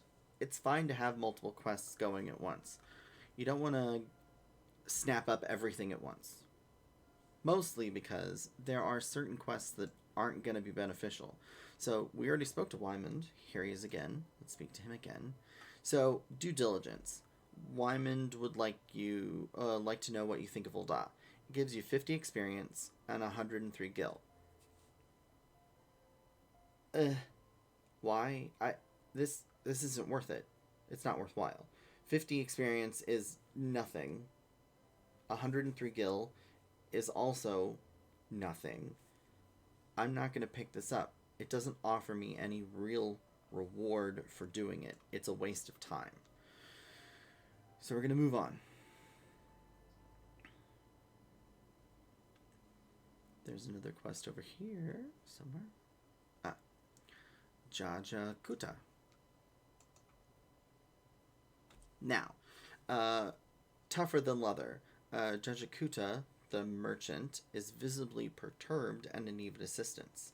This offers a little bit more experience. It offers some gil, a little more than the other, because it's level 3. The other thing it offers is these crystals. Crystals are used for crafting, and you'll want them in the long run, but right now, do you need them? Is this beneficial? It's also level 3, you're only level 2, so you'd have to wait until you get to level 3 to hand it in. Why? No. I'm gonna decline. I don't need that. And then, did I miss another one? Yeah, there's one inside the Pugilists Guild. From Gelther. Okay, this one gives you potions. So if you're not a healer, potions are going to be the way that you kind of... They're meant to be used in a crisis. It's only 2 of them. Again, it's only 50 experience. It is level 1. I'm good. That's fine. The other thing that's nice is if you leave some of these, it'll help speed up leveling like an alted class. So it's always good to kind of, if you don't do them, you can always pick them up later and use them. Okay. Now from here, that leads to the Gladiators Guild. But first thing that you want to do when you get to any new city is you want to pick up every Aethernight. And there's one whale over here that is kind of out of my way, but if I don't get it, it's one more thing that I have to go and grab. So I'm going to go and grab it real quick. Takes 5 seconds out of your time. If you're off the cooldown for sprint, which sprint used to have a much shorter cooldown. It was like 30 seconds, you sprinted for 20 seconds, so you could almost use it on cooldown, which was really nice. And I don't know why they changed it to a minute. I presume they wanted you to actually walk and enjoy the area. And I get that. Like, they put a lot of time and effort into making this game. I get it. There's other quests in here. Alright, Erasmus. Here is the first quest that I would say, let's pick it up. Here's why. There will come a time, no matter where you are, Ul'dah, Limsa, or Gridania, where there will be a main scenario quest that requires that you have 5 pieces of armor that are level 5 or above for your head, body, hands, legs, and feet. That's 5 pieces of gear. These quests will sometimes give you an optional reward.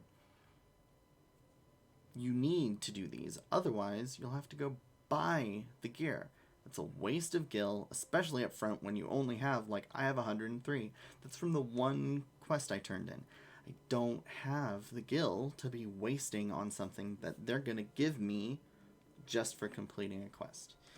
The thing that you have to note is it has to be greater than level 5, which you can see here. So this tooltip pops up. It's really nice. It gives you everything that you need. The leather eye patch. So it gives you kind of like a visual of what it looks like. It gives you a defense. So defense +8, that's good. Magic defense +8, that's good. In the top right corner, it tells you, like, can you store it in your glamour chest? Can it be stored in the armoire? Which are advanced things that we'll get to when we get to them. But I'll talk about it now. And basically you can see that middle one is the armoire, which is the glamour system in Final Fantasy XIV. The item level is item level 5. That means it's level 5. The actual level is described on there as level 5 as well. So you can see it's in yellow. I'm only level 2. If you're too far outside of the range, and I think the range is like, it's probably like 3 or 4. So like if this was a level 15 item, that level would be marked red because I would not be able to equip it. Level 5, I'm close, but not quite, so I couldn't equip it. But when I get to level 5, I'll be able to wear it. It also tells you, is it for Disciple of War? If it's for Disciple of War, that means it is for, like, pugilist, gladiator, all the physical, the melee fighters. As opposed to this hempen hat, which is all classes, or it would be Disciple of Magic, which would be Conjurer, Thaumaturge, Arcanist. If it's dyed, it will tell you what dye it is, so that russet brown dye. You can dye it yourself. Dyes are... they're not cheap. You won't have access to it just yet. So for now, don't really concern yourself about aesthetics. Also, a lot of friends among my friend group have complained that some of the gear leveling up is not the prettiest, and they're not wrong. You'll see what I mean. It's worse for gladiators for some reason. The other thing to note is, if you have a piece of armor, like there's some, if you're a Disciple of Magic, so if you're playing like Thaumaturge, you might have the option to get a body piece that fills both body and head. It's a cowl, so it like covers your head. That won't work for that quest. It has to be an individual headpiece, an individual body piece, legs, feet, and hands. 5 individual pieces of gear level 5 or higher. So we are going to pick this up. We're going to get the leather eye patch since I'm a gladiator. I'm a Disciple of War. And we'll go through a lot of the other things later on. I'm Erasmus of the Order of Naldthal. I am charged with studying the anatomy of this region's fauna and the environs in which they dwell. For the dark art of our order is death itself. The power over death can come only through knowledge of life. The Thaumaturge Guild is very like, death is my life. One day I shall publish my findings in a single comprehensive volume, The Many Breaths of Thanalan. But there's much work to be done before that day. Aid me, sister. Bring me 5 bottles of marmot blood, and perhaps I shall name you in a footnote. Marmots are a hardy creature that thrive nigh everywhere. They will most certainly find them just outside. Oh, you, they. You will most certainly find them just outside the city in western Thanalan, by way of the Gate of the Sultana. Do take care. They can be feisty little critters when threatened. So yeah, so as you can see, I just accepted that quest. It's the most recent quest, so it pops up as being ahead of the main scenario quest. Now if I went into my journal and I selected that, it'll pop it up, lock it in as first. So now every quest I get, it'll pop under that, so I know which one to focus on. Now where am I going? Check back on your map frequently. You can also change some of the settings as like, so this hides and displays map icons. That can be helpful if like you're super zoomed in, especially like over here. And there's like, you're super zoomed in, it's all cluttered, there's so many things. You can turn that off. You can take away the text even.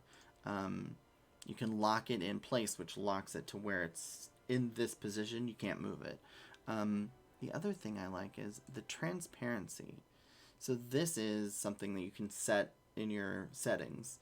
As you move, you can leave the map up, and it'll just turn kind of transparent. Now you can determine how transparent it is, which means it could be completely transparent. And then when you stop moving, it pops back up in display. Or you can leave it so that it's mostly transparent and kind of be a little bit more helpful than the mini-map.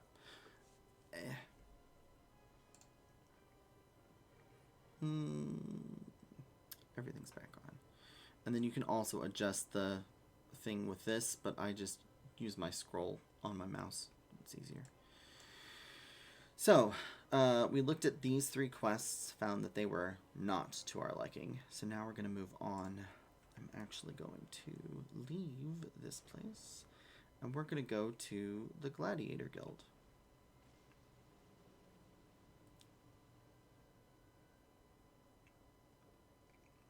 Now, if you're paying close enough attention, your class.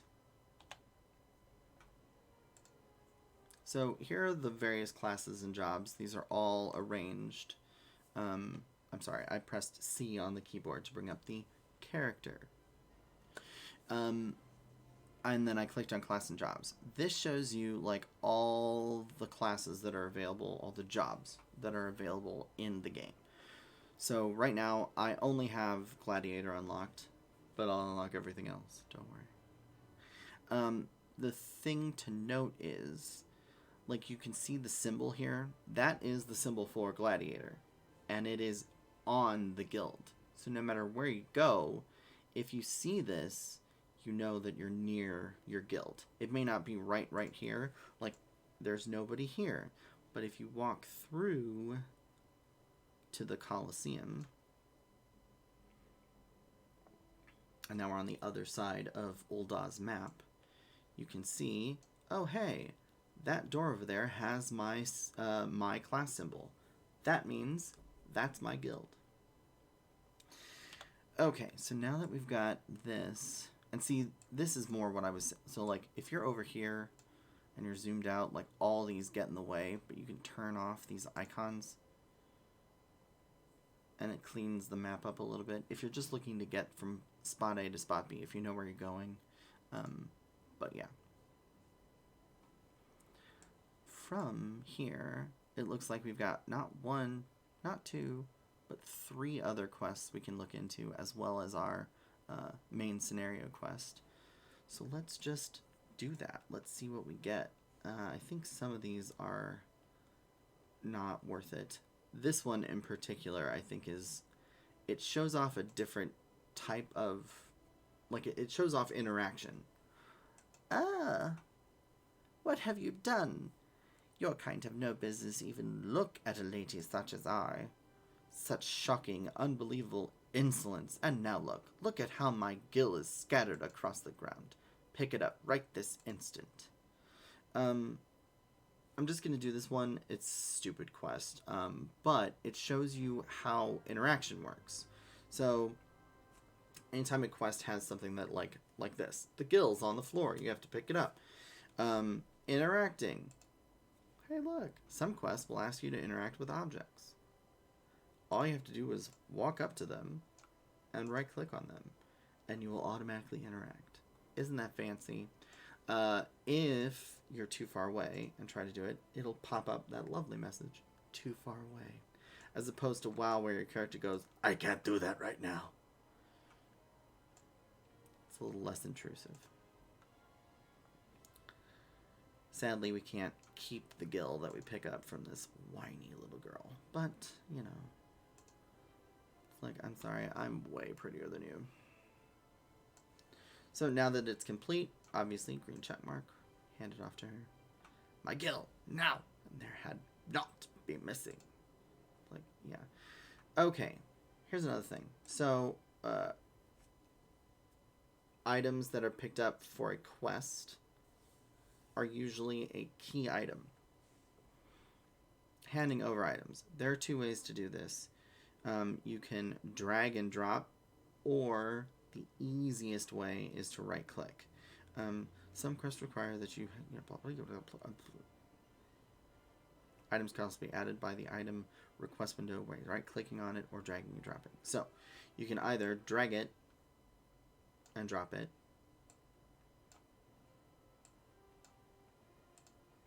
or you can right click. It'll automatically put up an item that will fit there and then hand over. Done. I didn't know that when I first played through this game. It's so much faster. This appears to be everything. What are you still staring at? You expecting some kind of reward? The insolence. That's probably the gill that we picked up for. Should have just kept it. And then again, 50 experience. Not worth doing. But again, showcasing interaction. Alright.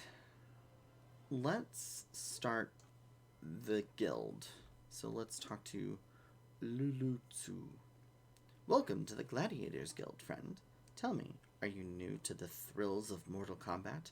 Well, whether you are or not, you are new to us.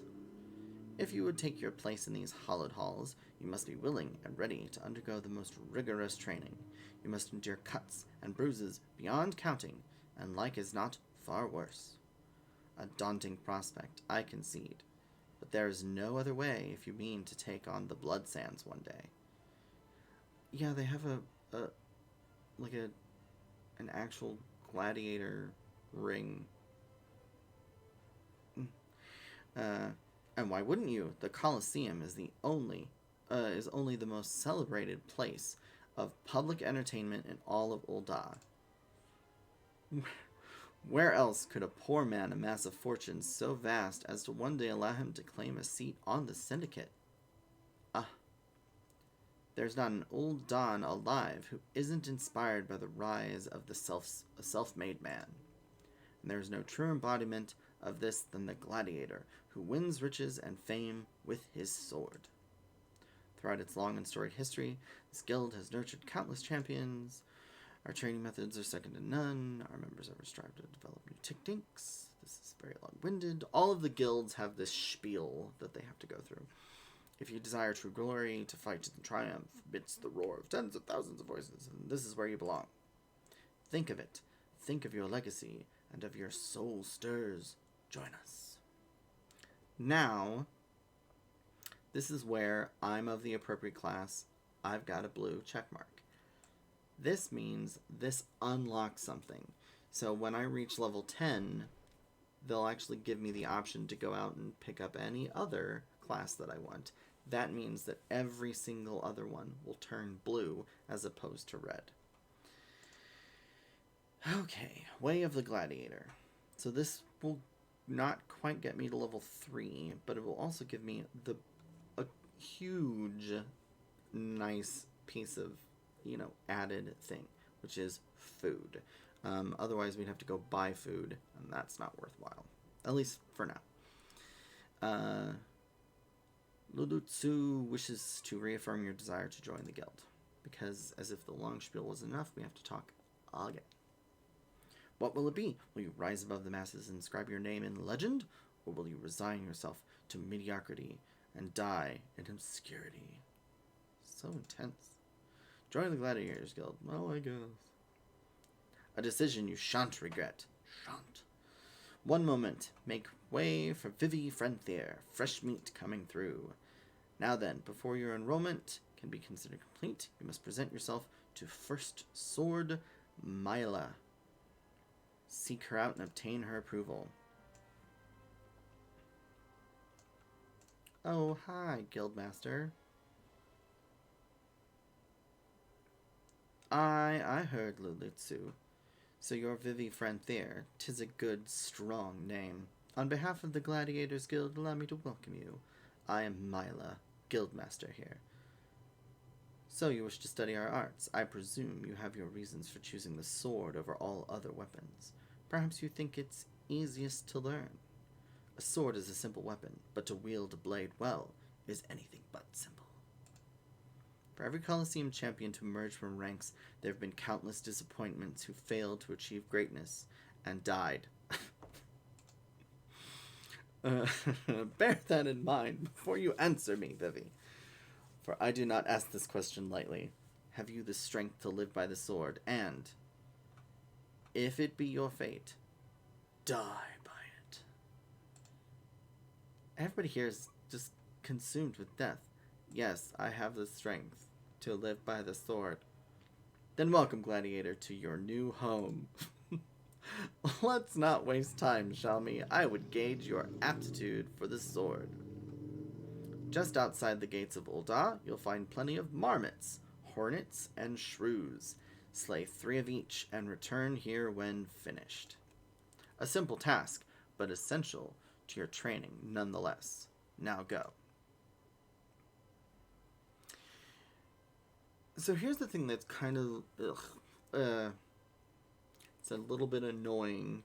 So they have you killing these things, but then later on, for these first jobs available through the 2.0,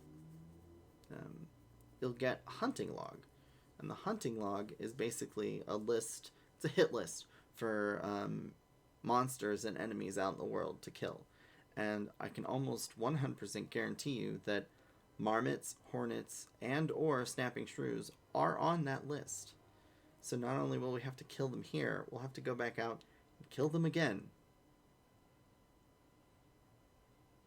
Just hand me the hunt thing now, and alright, that's fine. Let's speak with Zazariku. Okay, dark matter. So as you can see, use to repair equipment 1 to 10. That's only if you are a high enough level in a crafting class to actually repair it yourself. Otherwise, you have to spend money to get your gear repaired, which I don't recommend until later on. We can also gather this ourselves if we need to. And honestly, 1 to 10 goes by so fast that there's really no point. So we're going to decline this one. Vulcan. Now here we are going to accept because we can get some hands. Not really, armor for our hands. Yeah. Carried your arse in here looking for work, eh? Well, you're in luck. Just so happens I've a deed what needs doing. Wild ladybugs have been wreaking bloody havoc on the outskirts of town. Something in the air of late's made 'em ornery as aurochs in rut. Ain't much for fighting on their own, but in numbers they're more than a match for any merchant who's seen more days than the battlefield. The flowery language in this game is rather entertaining. Well, what'll it be? Fancy putting down 4 or so bloody buggers? Or don't ya? Another kill quest. It's an MMO. It's kind of expected kill quests. Okay. Oh, there's a dog outside, apparently. Very angry dog outside. Alright, now, the last thing to do for our main scenario quest is to head over to the Sapphire Avenue Exchange. However, we're going to take kind of a long way round route. We want to get all of the Aetherites, and we'll see what this quest, if this quest gives us armor either.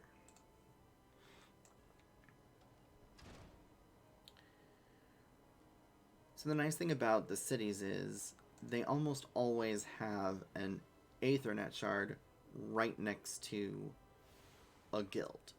So if you are in need of getting someplace quickly, 90% of the time, you're going to be able to do that.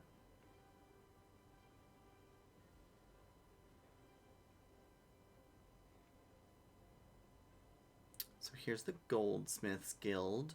You can't pick up any other class until level 10.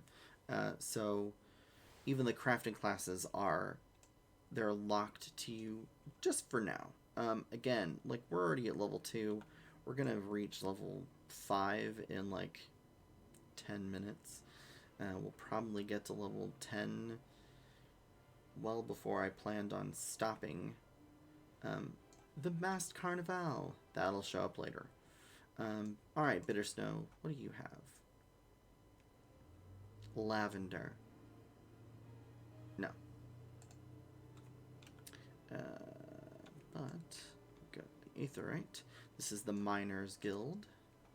Again, placement of the Aetherites is always going to be advantageous for you.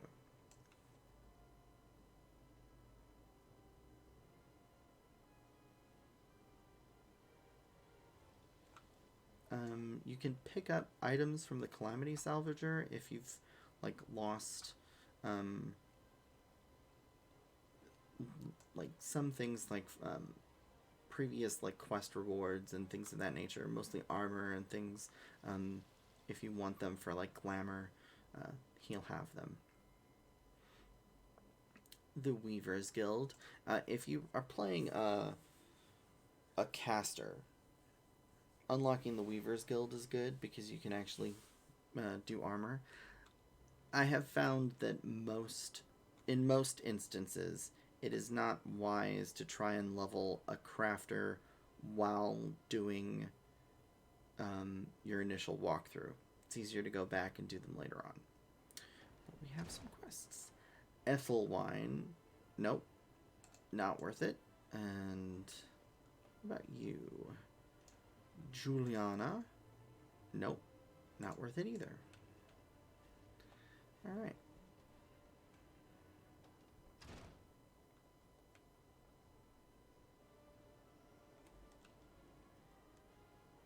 Okay.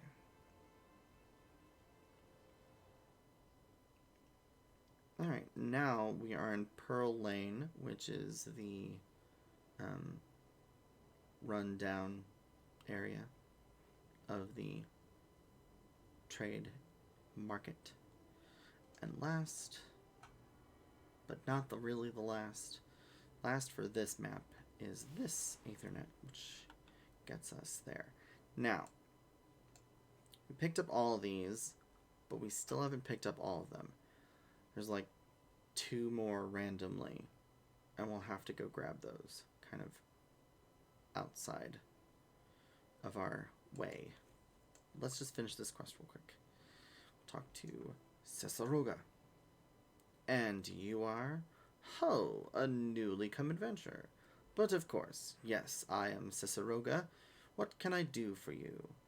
And you would have me teach you the ways of the marketplace. Very wise. As for my fee... What? You expect me to do it for free? Surely you jest. My dear adventurer, when you ask an old Don for a favor, you should at least try to make it worth his while. Judging by your garb, I rather doubt you could afford my services. But the fact that you offer nothing is laughable.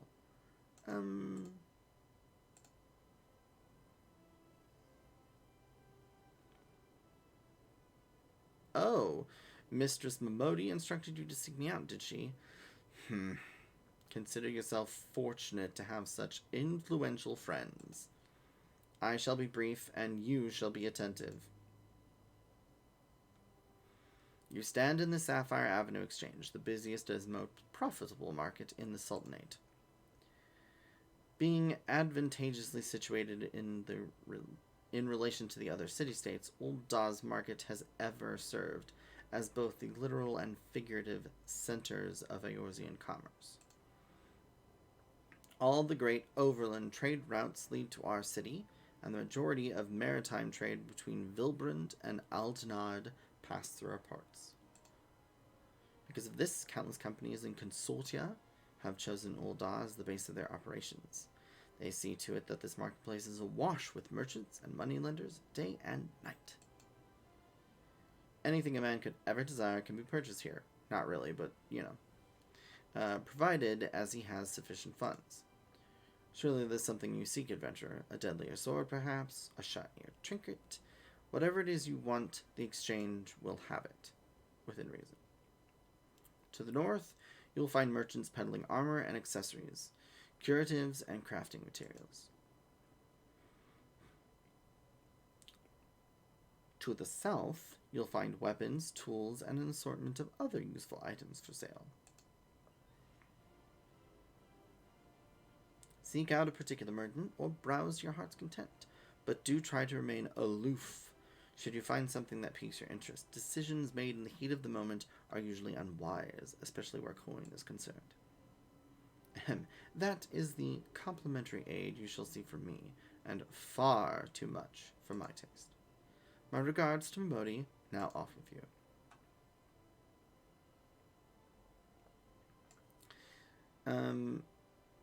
While we are here, let's take a look at a couple things. So, right here, you'll see there's a lot of people around. The reason for that is there is a summoning bell. That is where you will go to your bank when you reach, I think it's like 10 or 11. There's like a quest that unlocks retainers. The market board is the, what do you call it? Just the general market for players. So you post things from your retainer, they sell it on the market board, other players buy it. Yeah.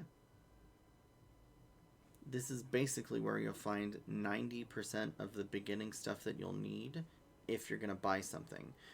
So like Potwatch sells food, Apothecary sells dyes and other things, Jeweler, right side gear, Battlecraft Armorer, left side gear. When I say that, this is your character. You've got left side gear, which is your armor, and right side gear, which is your accessories like rings, earrings, necklace, bracelet kind of stuff.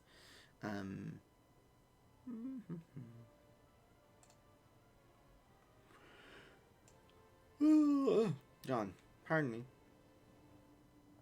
The tradecraft merchant will sell a lot of like beginning crafting supplies. And they're usually, if you're not going to gather them yourself, that's the best place to start. The market board can get very expensive, and people will often buy things on the market that are simply, it's like DoorDash or Uber Eats or any of those other kinds of things. It's expensive because it's convenient. You get the food, but you have to pay delivery and tip and all that jazz.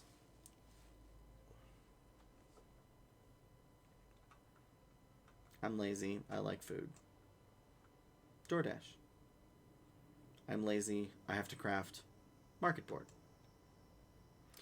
From here, we have to go back to Modi. But before we do that, let's get the last couple of Aethernets, because that will make my life a little easier in the long run. So we're in Pearl Lane. We need to go to the Husting Strip.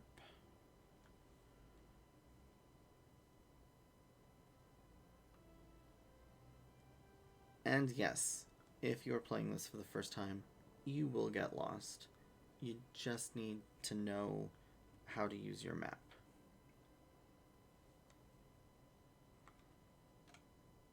So there's the Weaver's Guild. We already picked that up.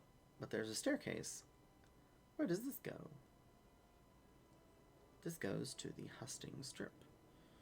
And there should be 2 more Aethernets to grab.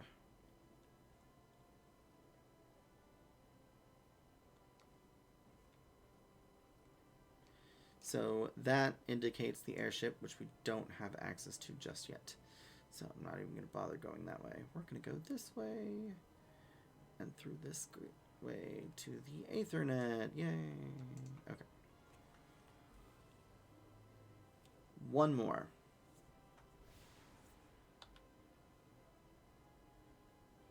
Over by the Alchemist's Guild, which is over here.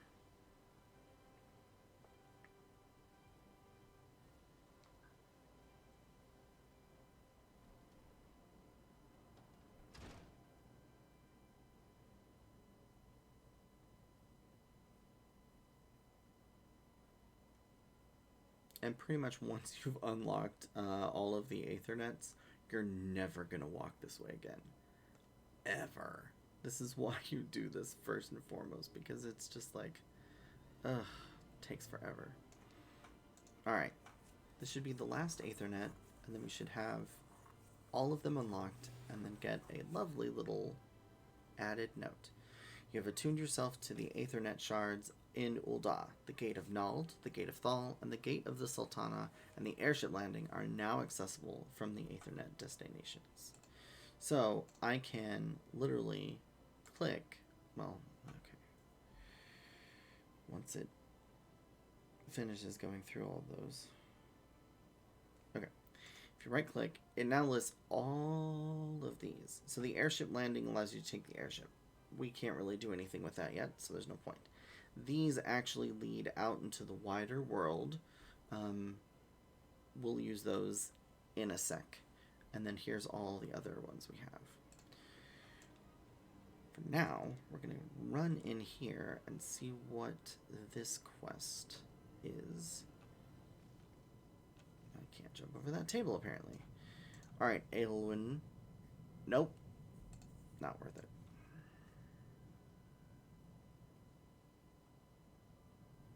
Now, instead of running all the way back, this is where the Aethernet comes in. The Aetherite Plaza is the big Aetherite, but we need to go to the Adventurers Guild. So that's where we're going. Yay! Alright. And you can see that big old green check mark in the mini-map.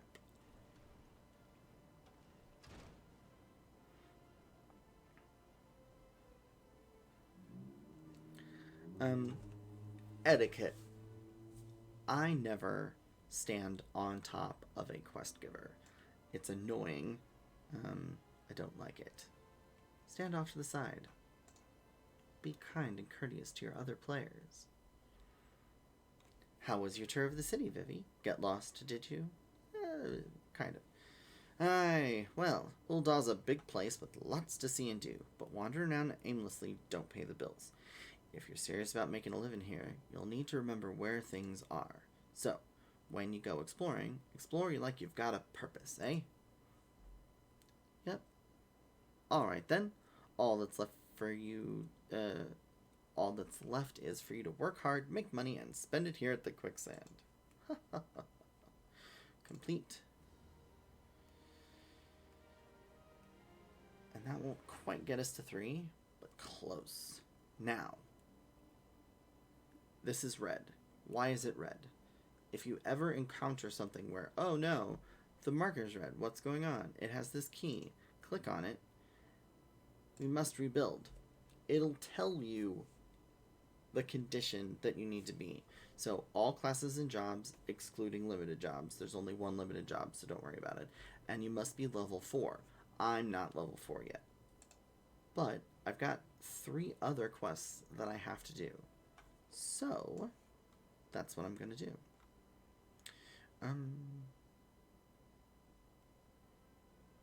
And you can see, like, these also popped up. It's because I'm having unlocked... These were locked behind the main scenario quest. So you can see, like, catch your breath. I need to be level 4.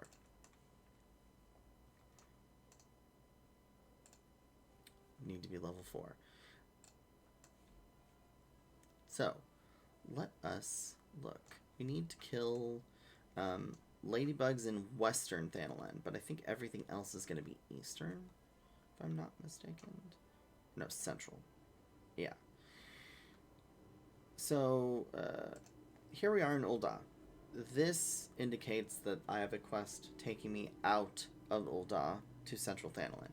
If you click on it, but you haven't unlocked the map, it'll look like this. Don't freak out. We're fine.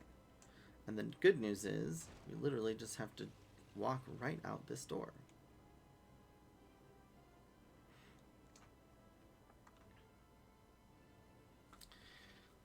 It used to be that you have to go through each and every area to unlock the map. Now they've streamlined it. As soon as you enter old content, so 2.0 areas, once you reach it, you've mapped the whole place, which is nice, because it used to be that you have to, like, wander everywhere and unlock every little corner to get the mapping achievement. Okay. Battle.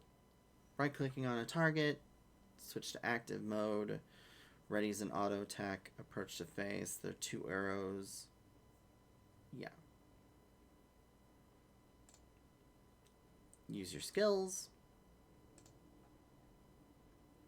Actions cost. So this is another thing that they used to have. There used to be a gauge that would... all of your active skills would cost either TP or technique points, or MP, magic points.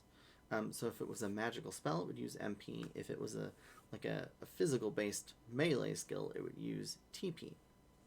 They got rid of that. TP also is what would be used to sprint. They got rid of that. Disciples of Magic and Disciples of War, who specialize in ranged attacks, such as Archer, are best suited for fighting the target from a distance. Blah, blah, blah, blah, blah, blah, blah. And then achievements. So we got the Mapping Realm achievement. Congratulations, you've received your first achievement. Achievements are earned by reaching milestones. Some of them give you rewards, and you can pick up those rewards from Jonathas in Old Gridania. We'll visit him later.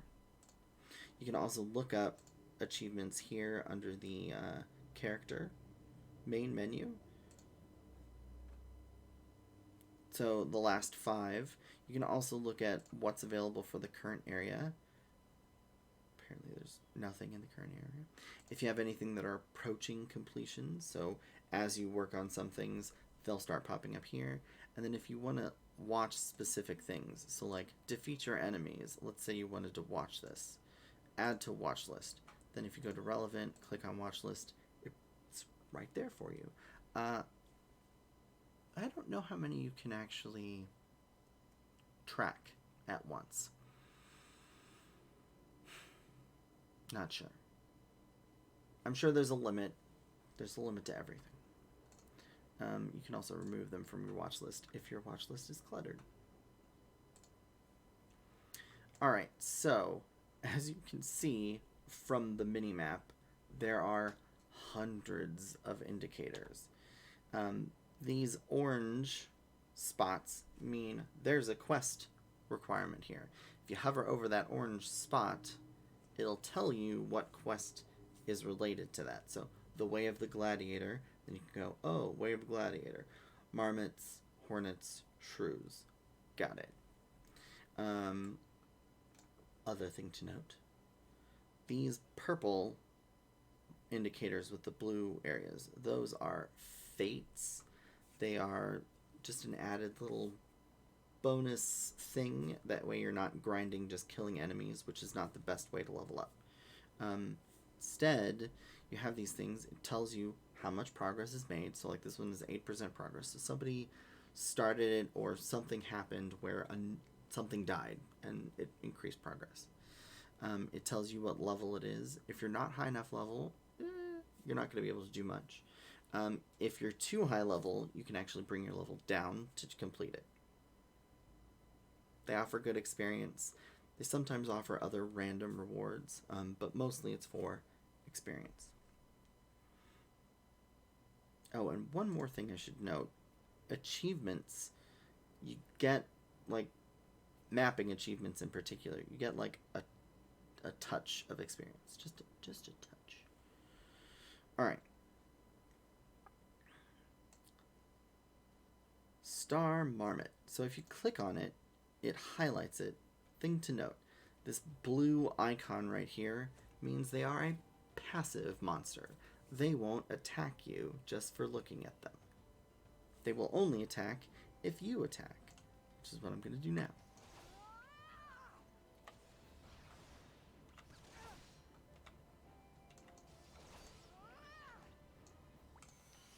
If you right-click on an enemy, that does an auto-attack, and then a skill. The countdown is indicated here. You can also use them off of cooldown.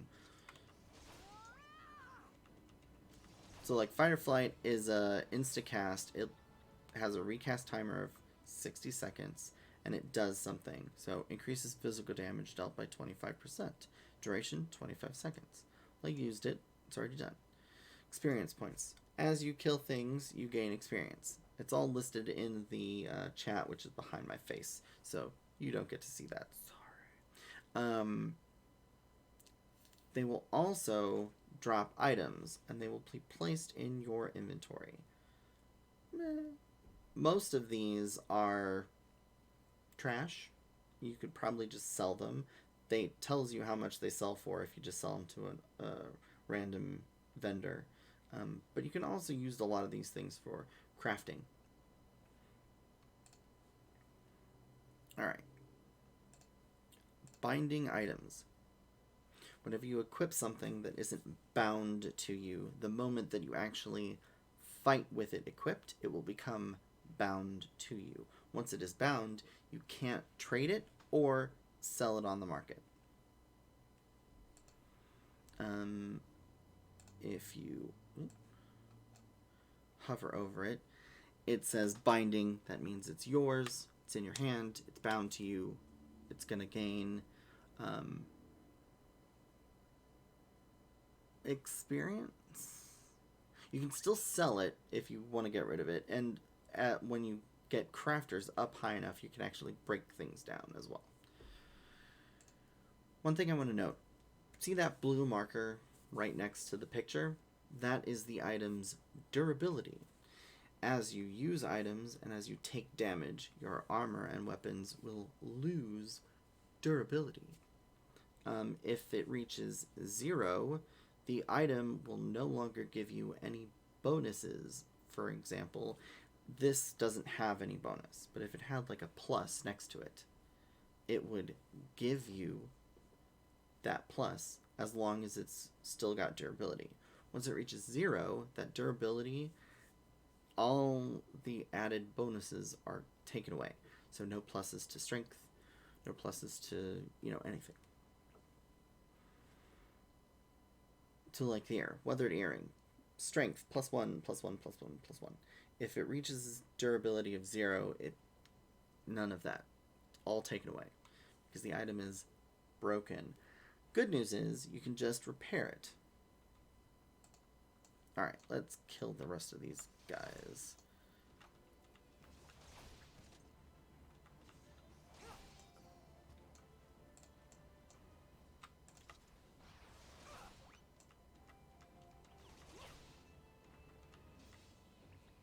Alright. Now, I killed off one of the marmots and fulfilled this. There's still a quest marker over it, and that's because I'm collecting bottles of marmot blood and I need 5 of them. So I can still kill these guys to fulfill that quest.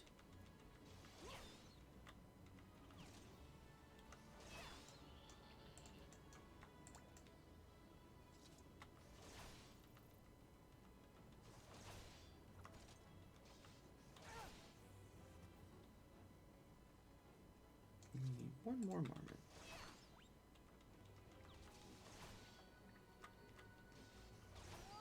Okay. Other thing to note.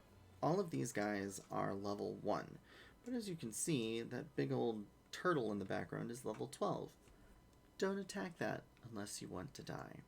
If you die, you'll be sent back to wherever your home point is set.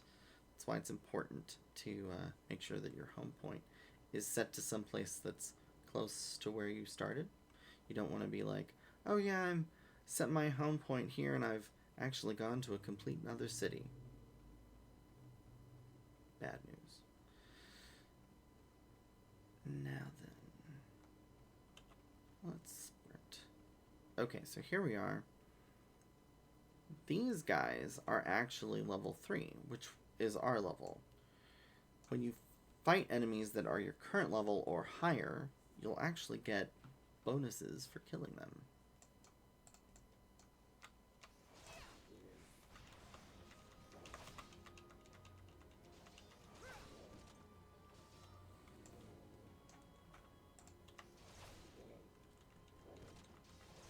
Oh, I thought you would. Normally you would get a, there you go, chain bonus. So by killing these, we've activated a chain bonus.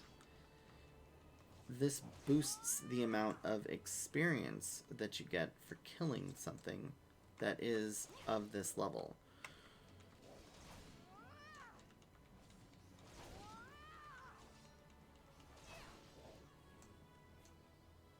And I'll tell you, so chain 3, if you keep killing them, you can get the chain up higher and higher.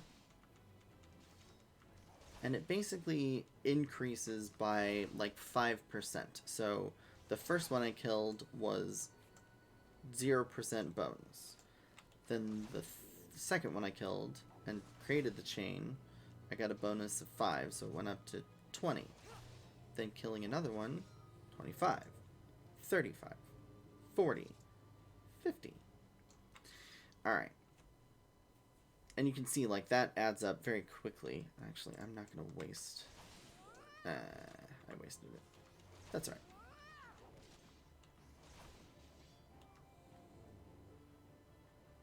So you can see, like, 60 experience, I was up to getting 90 experience per kill. This just explains the fate system. Again, there's a fate nearby. Fate, or full active time event. These public quests occur periodically in real time across Eorzea. Anyone can participate. When you sense a fate nearby, a message will appear on your screen, and the location will be displayed on the map.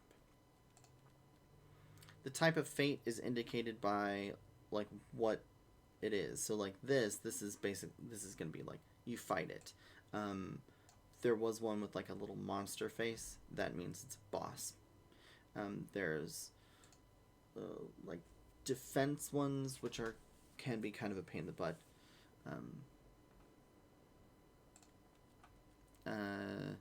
It'll automatically be at the top of your duty list. And then you may have to level sync if you're higher than the level. So where is that? Let's just get close enough so that we're inside that fate.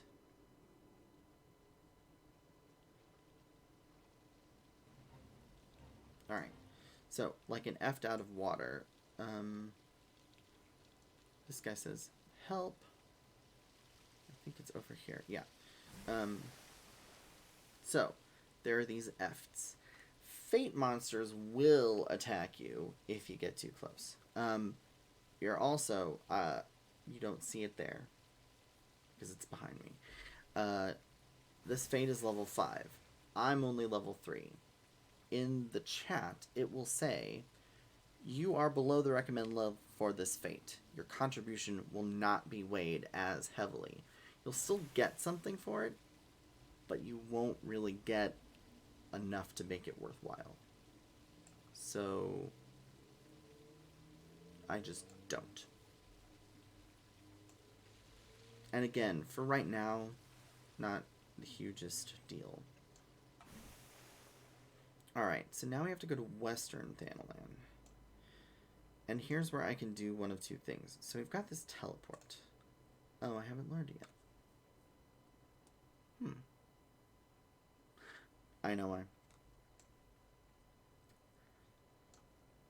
Just really quick. We're going to run over here. So if you see, there is another aetheryte here, and it says unattuned. If I attune to that, I should learn teleport.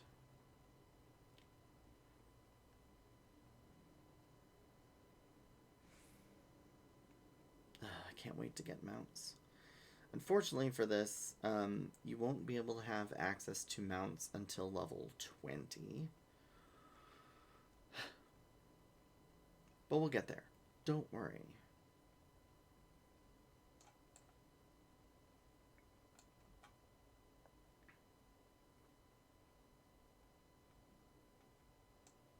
And this is where, again, with Sprint being on a 30-second timer in past, and now they've made it a minute timer, it's not helpful. Teleport learned. Aetheryte. You've learned the spell Teleport. You are now able to travel instantly between aetherytes. Unlike other spells, Teleport does not require MP to cast, but you do have to spend gil to do so. You can also select something as a favored destination, which I'm going to do for this because for right now, we're going to have a limited number of favored destinations. So, let me see. So here we go. If I want to teleport, this opens up what aetherytes I have available. So I can go to Ul'dah, but it will cost me 176 gil. I only have 300 gil. That's expensive. I'm not going to do that. Blackbrush Station. Added that as a favored, which is why it has the star. It'll be half price. But I'm right in front of it, so there's no point in doing it, obviously. And now I get to run all the way back to Ul'dah. Or, if you remember, we can just return. That's what I'm going to do. Again, return is on a 15-minute cooldown, so you can't just spam it, which is kind of but that's alright. Oh.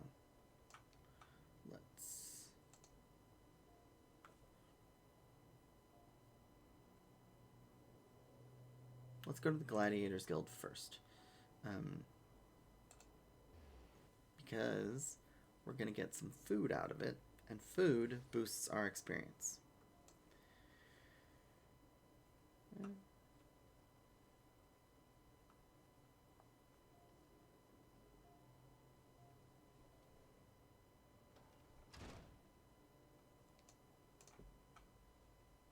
Welcome back, Vivi. I take it you dispatched those beats. Those beats.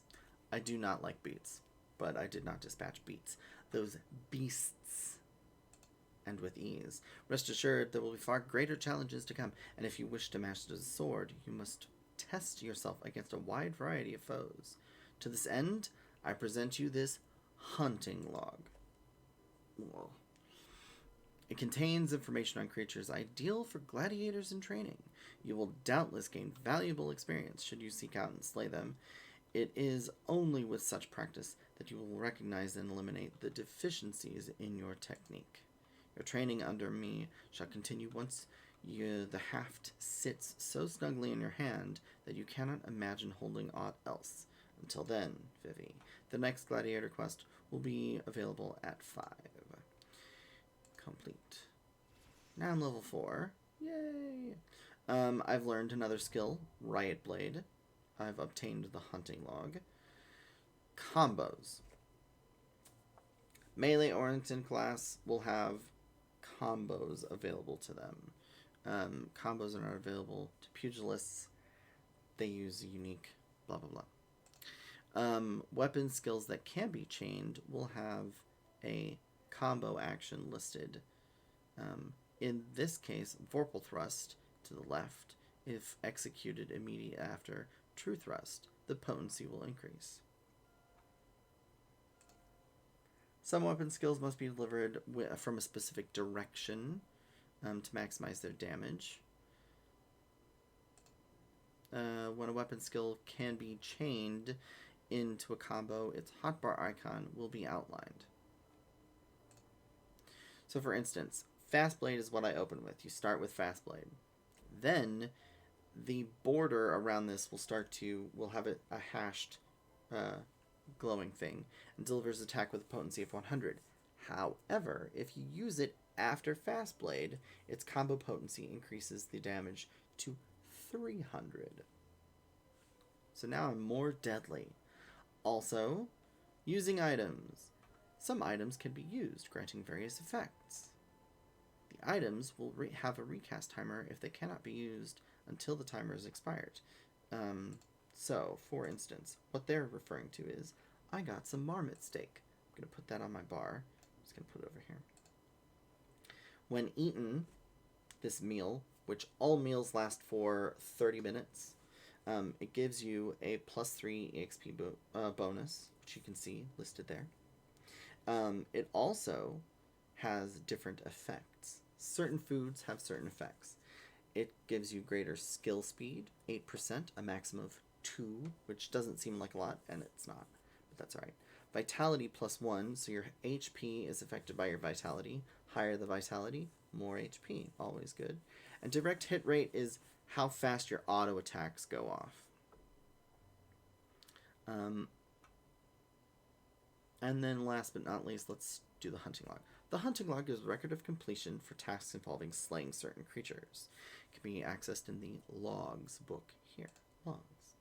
Hunting log. Oh, look. Hunting log. Once the log is open, select a class. So I only have Gladiator. So I can select the other ones, but why? It will automatically open to whatever class you are currently on. So I'm Gladiator, it'll automatically open to Gladiator. If I change my class and open it again, it'll go to that one instead. Once you've unlocked it, you have to unlock it. Each challenge is marked with a class name and number, such as Lancer 1. So yeah, hovering over it, display name will give the area it's located. So like Little Ladybug, which I have to kill, is in Western Thanalan, which I have to go to anyway. This is why I wanted to grab this first. Targets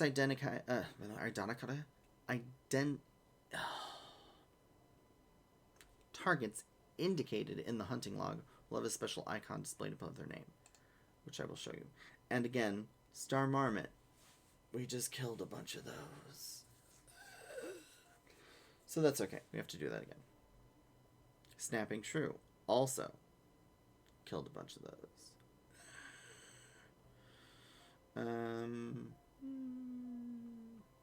Yeah.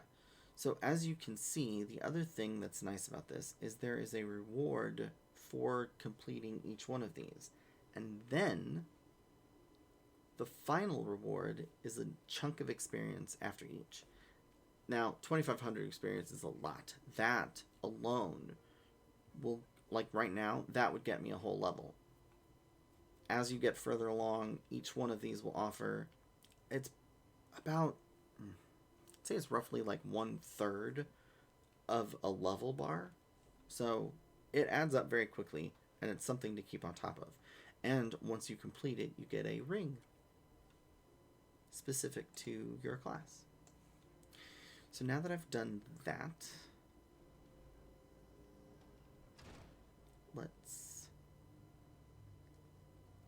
kill those ladybugs, and we'll also kill the cactars that are out there. Oh look, another achievement. And then once we do that, I think we might call it. I'm gonna play till 6. We'll cut it off at 6. Alright.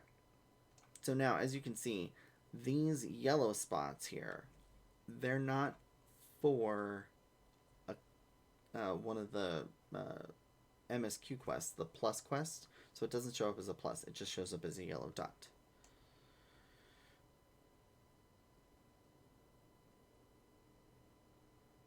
So, Little Ladybug, it's a quest thing, but also part of my hunting log, but so are Star Marmots. And there's that special indicator. So this works out really great. And there you can see combo.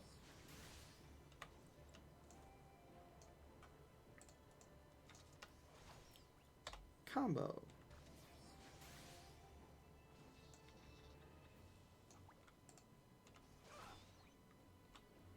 No. And I'm not following my own advice, which is stupid. Eat some food. So if it's on your hotbar and you click it, you'll automatically eat it. It's good for 30 minutes, and it will give you a plus 3% to your experience.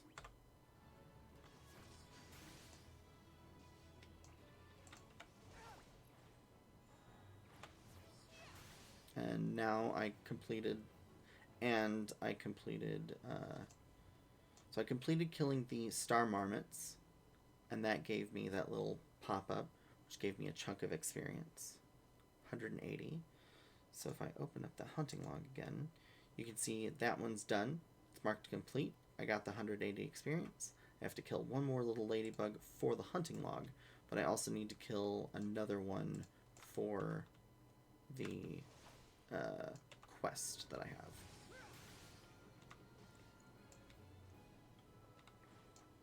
So there, hunting log completed.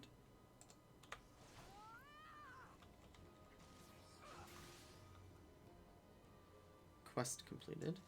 But there's another hunt monster out here. Cactars. There they are. Let's just do them while we're here. It's easier.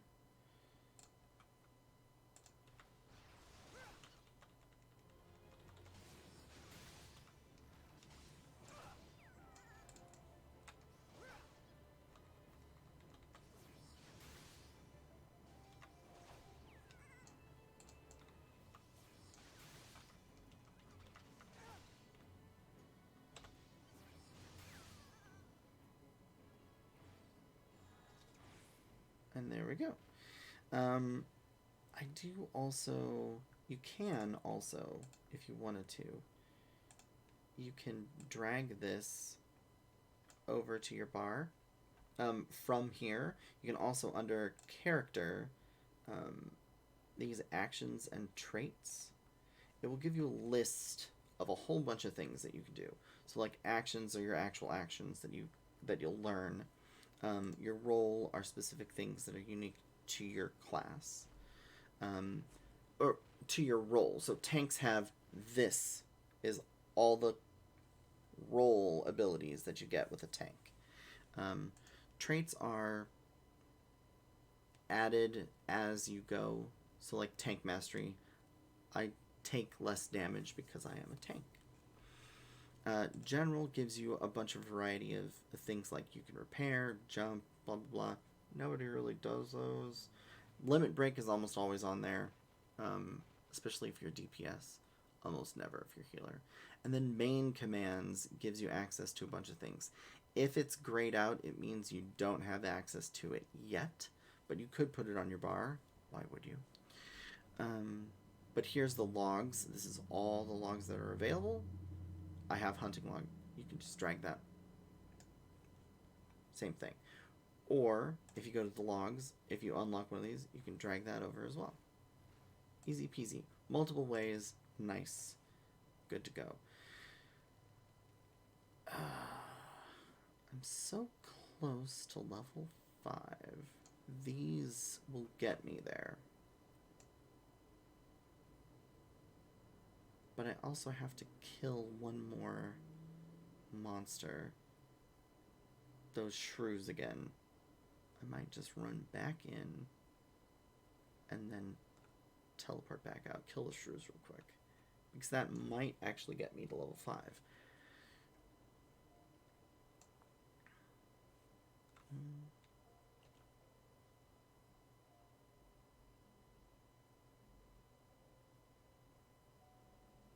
Why am I running this way, you ask? I'll tell you. I'm going to the main Aetheryte Plaza just because it's the closest Aetheryte. No, it's not. I lied. The one at the Thaumaturge's Guild was closer. Oops. I need to go to Central for the shrews. The killing of the shrews.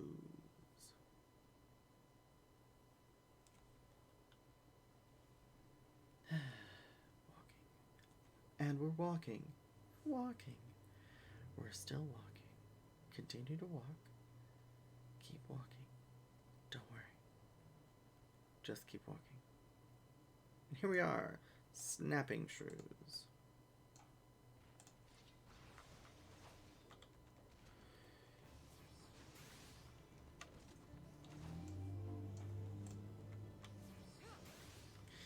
One thing you'll notice, like with this,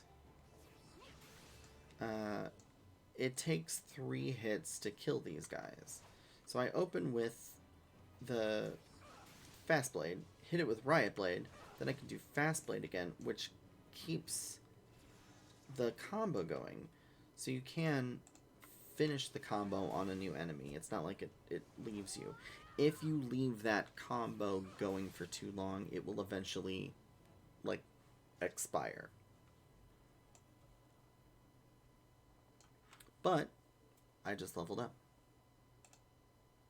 So I killed the little ladybugs, the star marmots, the cactars, and the snapping shrews, and that gave me a huge chunk of experience, in addition to the 3% that I got for killing them from the food, in addition to just the experience I get from actually killing them. See how these things kind of snowball? That's what we want. So now that I'm back here, return is just a couple seconds shy. Do I wait? I have sprint.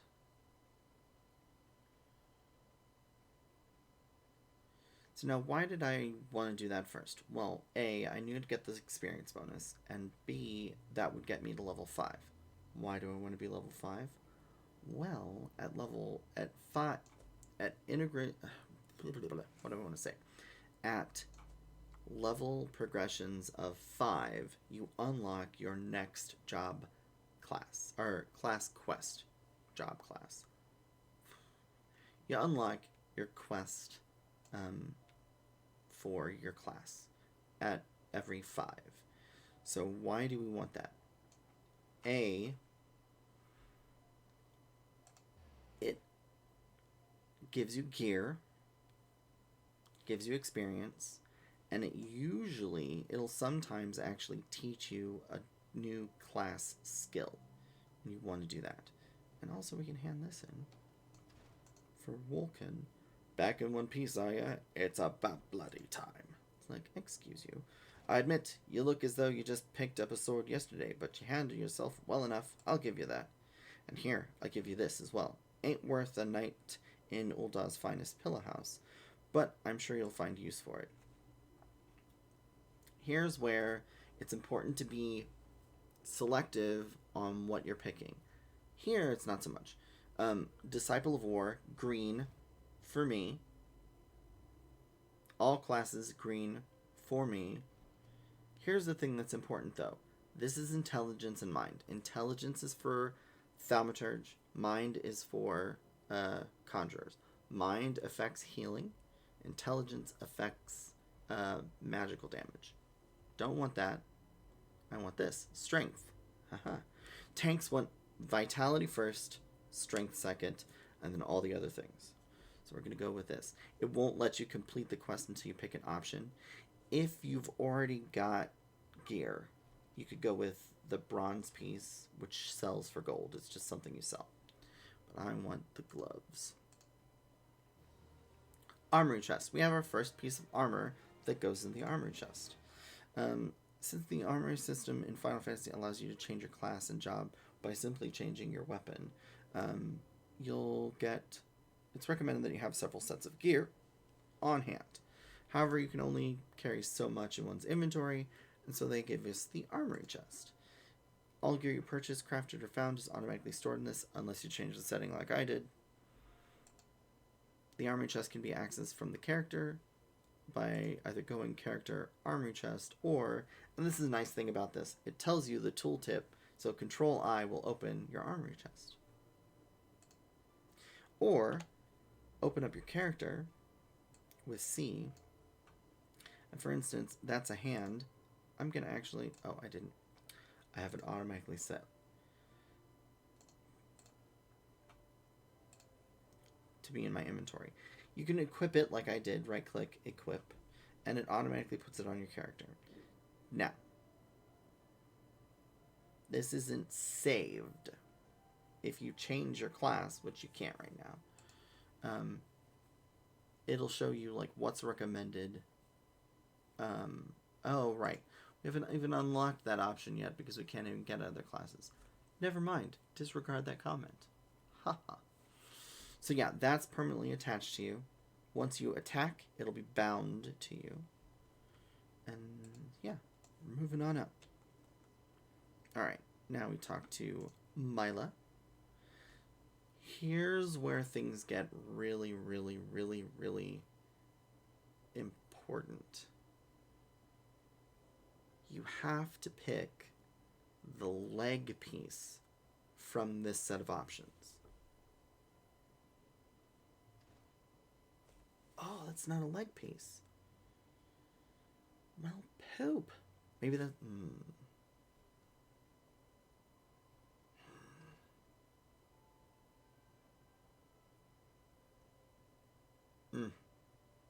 Well, that is unfortunate.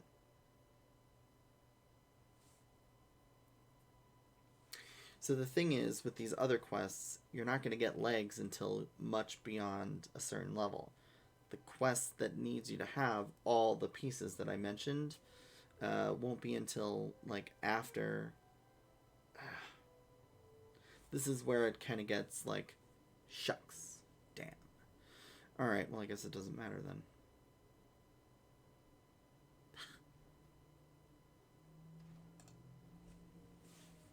Ah, Vivi, I take it you and your sword have become better acquainted. Then I will now instruct you on another fundamental aspect of what it means to be a gladiator. Commanding an opponent's attention. So the tank's job is to draw the attention of your enemies. As gladiators, we are trained to engage enemies at close range, weathering their attacks as we deliver our own. However, there are times when we must do battle alongside allies whose talents are not the same as our own. In such a situation, your role is not to slay the enemy in front of you, but rather to defend the man beside you. We do this by eliciting the enmity, or aggro, of our opponents through attacks and techniques to entice their hatred.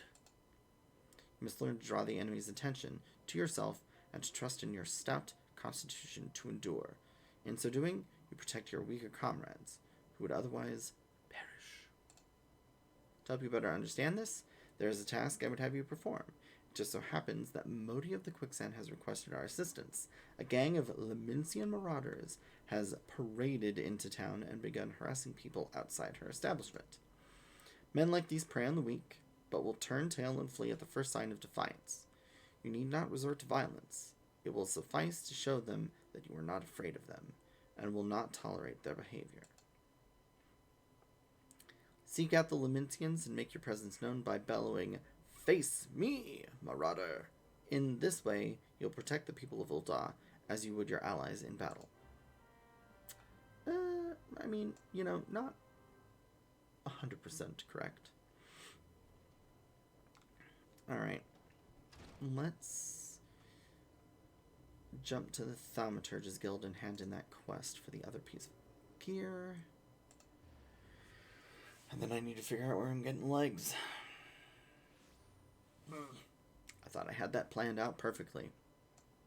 But I was wrong. The best laid plans of me. The blood, have you brought it?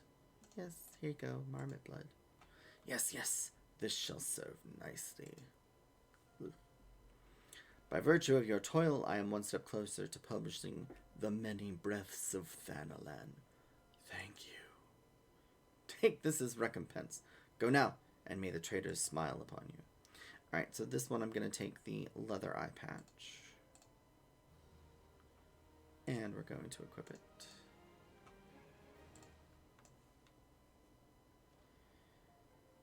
And are there new quests? Oh, there are, actually.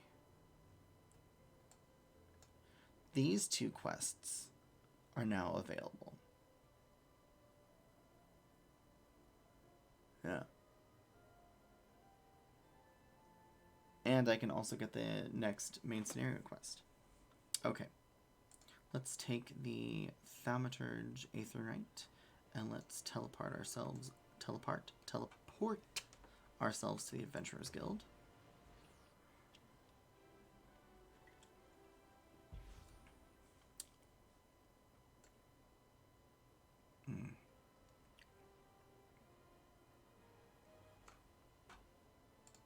Okay, now, the way the quest was set up, it kind of made it sound like you have to type out, like, face me, Outlander. No, all you have to do is say, me, with them, like, highlighted, apparently.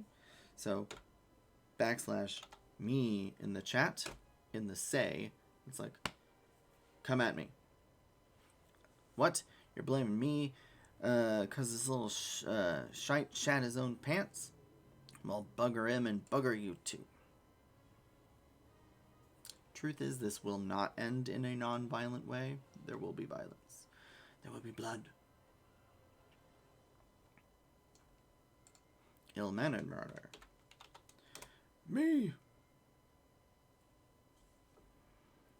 You know, your friend here is 12's damn cheap. Think he can charge us more because we're foreigners. But he'll get his own back, mark me words. Yeah, the Lumensians are pirates, and they speak with piratey accents, and I'm not, I don't do that well. Hashtag \me. Hell's is your problem? Maybe she likes her men rough. Oh, ooh, okay. What are you supposed to be? A bleeding lady in waiting? Bah, I don't matter. You gone and spoiled the mood. Definitely a for mature audiences only. And I think this one, I don't know if I remember correctly, I think you do fight this guy. Me? Oh, come on now. He was disrespecting me proud sea wolf heritage. Spit. Fine, I'll leave the bastard, but we ain't finished. Oh, no fight. Okay. And now we go in and talk to Miss Mamodi.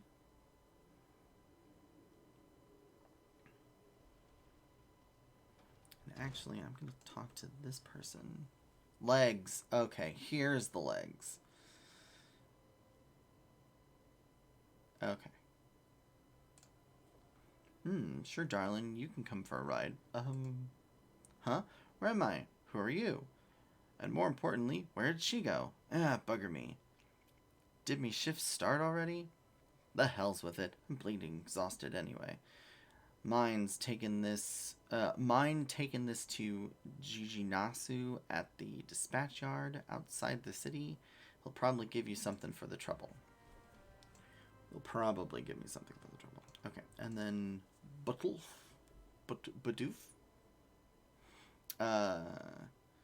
So this one will give me armor, but I think I'll probably already get something. We'll see what I can get from the class quest. Pant, pray let me catch my breath. I went all the way to Scorpion Crossing for a package, but only just now realized I've returned with the wrong one. The way back is so far. I simply can't. Would you make the trip back in my stead? I'm sure some poor soul at Scorpion Crossing is missing their package. I haven't the breath left to tell you what. Go and see. Mimishu. Yeah, okay. I knew there was going to be fighting. Before I do that, though, well, meh. Alright. Farmerl?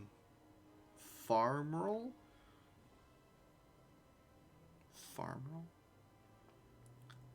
My poxy arse, this is your best brew. I'd sooner drink a pint of me own piss than this swill. Oh. Me!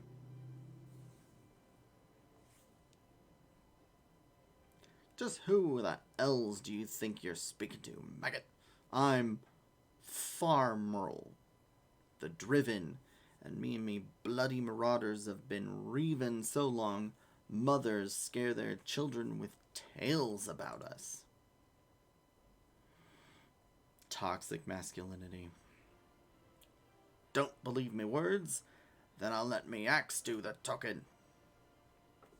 I knew it fighting. Oh, this is lively, even for the quicksand.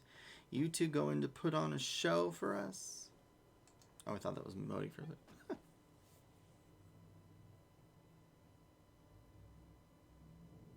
What's this? Another goddamned fool? Show some respect when you talk to Farmerl the Driven, leader of a troop of bloody mummers or some such. Aye, I heard you the first time. Your voice carries quite well. Then unless you want me to split your skull with me axe, you better...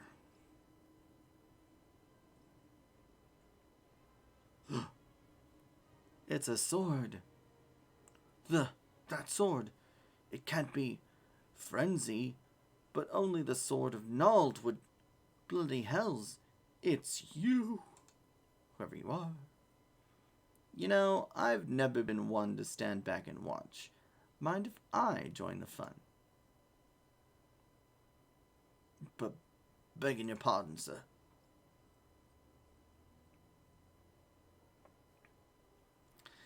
Why do they always do that? Looks like it's just you and me. Standing up to that Lamincian was quite brave of you, and quite foolish. I think I like you, gladiator. Name's Aldous. And I'd buy you a drink, but I'm afraid I just spent the last of my coin. I used to be a young gladiator like you. Back then but that hardly concerns you. These days I'm just an explorer of the unexplored, a seeker of the as-yet unknown experiences. Like that beautiful stranger keeping my bed warm right now. Gods, I've missed this city. This wonderful desert jewel of debauchery and sin. Now, if you'll excuse me.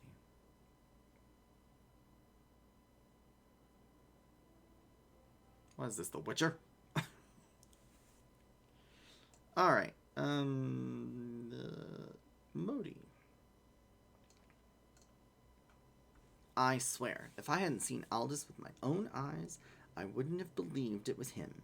Everyone here thought he died years ago. Listen, Vivi, do me a favor and don't tell Mila about meeting Aldous, alright? She doesn't need that sort of drama. Why? Well, let's just say some folk ain't good for one another. Okay? Here's boots. I wonder if I'll need any of that then. Well, youngling, how are you finding our fine Ul'dah then? Got your bearings about you now? If so, mayhap it's time you ventured beyond the city walls. The bustling streets of Ul'dah are one thing, but the wilds of Thanalan, that's another altogether. I know a bloke you might fancy speaking to, and he you. Name of Papashan. You'll find him over in Uldah's dispatch yard. No doubt he'll have some work for you.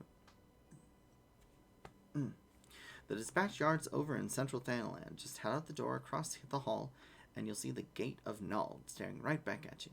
Pass through it and head east. You'll come upon it for long. There's dangers beyond the wall, though, more than I'd care count. Nothing too terrible, mind you, but feisty enough to attack if you draw near. Don't say nobody cared enough to warn you. Okay, so let's check some things real quick. So this quest will get me a new sword, which is always good. It also has this custom-made cuirass. I already have the leather eye patch. I already have the gloves. I don't have the boots, but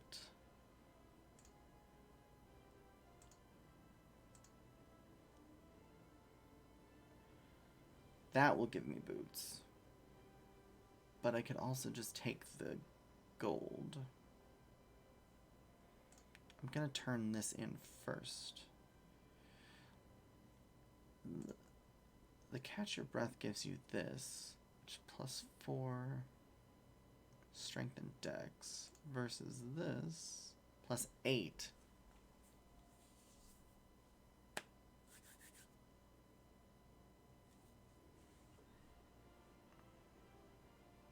Oh, those sell for 25. Yeah, that's. We'll get the cuirass from this quest, and then we'll either take the gold or we'll just abandon this quest.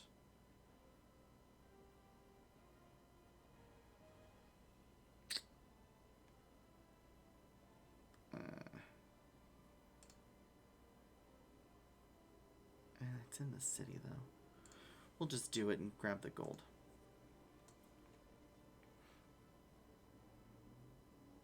But first things first.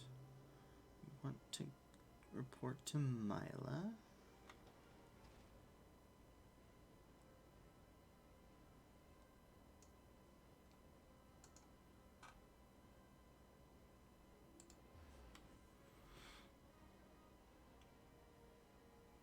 Okay, we're wrapping things up. I'm gonna hand this quest in to Mila.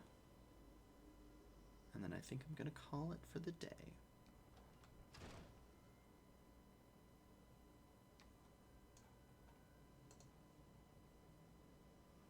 I've already heard of your exploits at the quicksand, Vivi. You did well to send those marauders packing. I wish I could say we've heard the last of them. Alas, we're receiving reports of axe-wielding raiders assaulting merchants traveling through Scorpion Crossing. Seems words will not suffice after all. I wish you to finish what you've begun. Vivi, head to Western Thanalan and see if Farmwell the Driven and all those who he shared in his crimes never trouble the people of Ul'dah again. Ugh.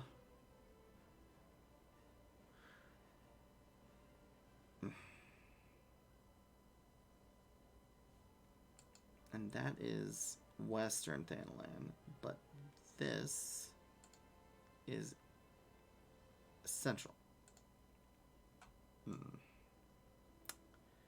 Well,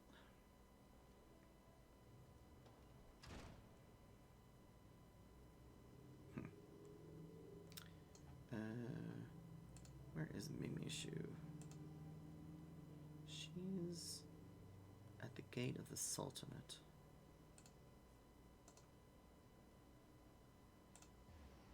Go to the gate of the Sultanate, walk right back in. Loading screen, loading screen, loading screen, taking time, taking time, taking time.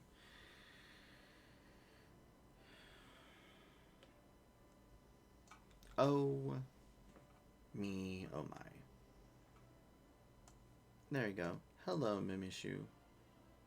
Scorpion Crossing. That way couldn't be simpler. Pass through this gate and head west until you come upon it. Delivering a package, are you? In that case, you'll want to speak to Oswell when you arrive. Okay. But right here, we have to do the job quest anyway. We'll do those. This is the problem with an MMO. You tend to be like, I'll just finish this. And then you'll be like, well, I'll just do that. Well, I'll just do this on top of it. That's how they get you sucked in.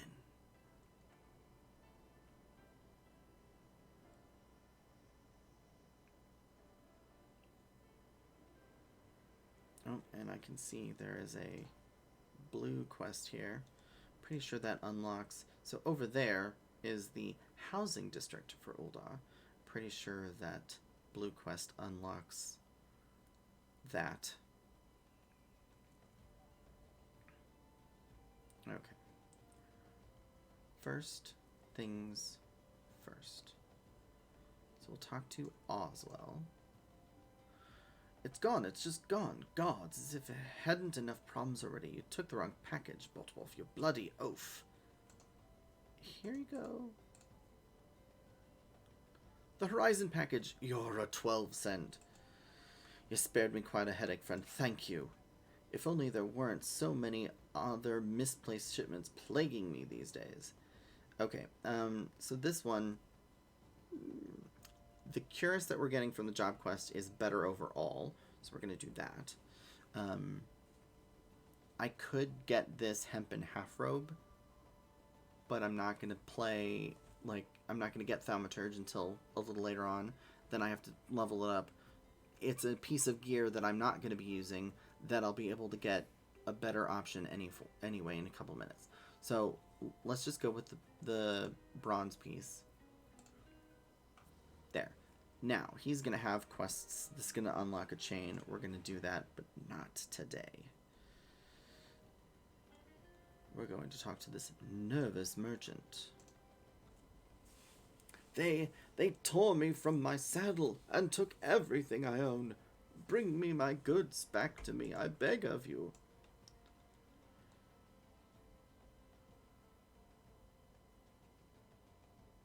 Alright.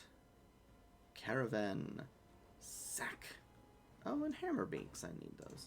But we're just going to do the... Yep.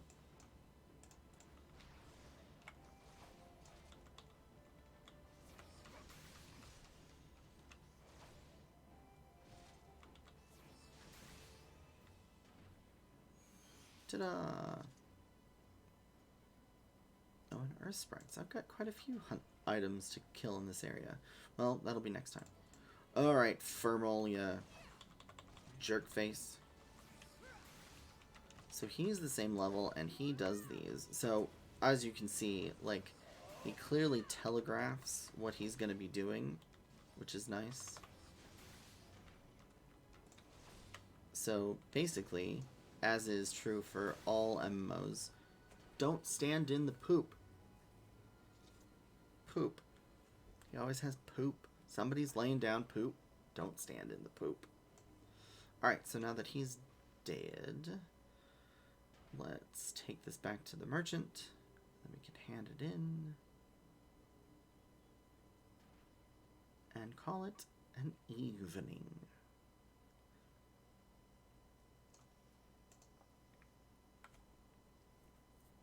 Yeah. You said that already. 12 bless you, adventurer. If it weren't for good women like you, I'd never leave home.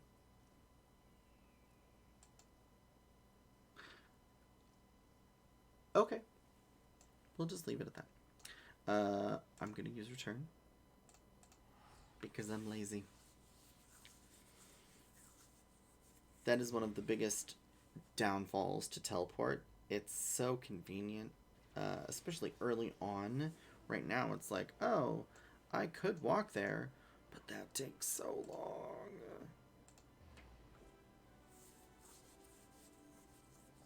So I'm not gonna. Alright, Myla. I took care of him.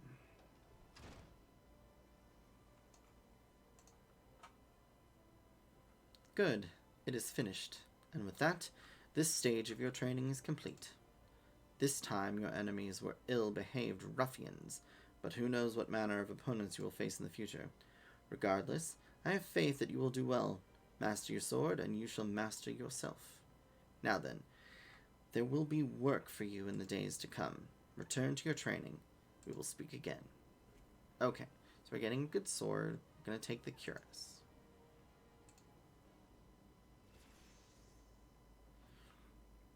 Untradeable items. So that cuirass is untradeable. It's unique and untradeable.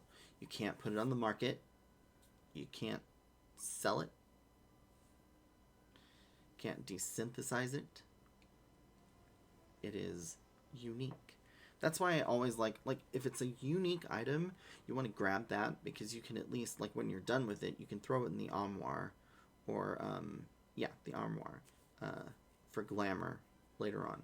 Not that you necessarily will want to glamour it, but it's a unique item. It has a unique design. It's something that you should grab. You have obtained an untradeable item. This item is yours and yours alone. Cannot be sold or traded. You can still sell it, but I think it sells for, like, nothing.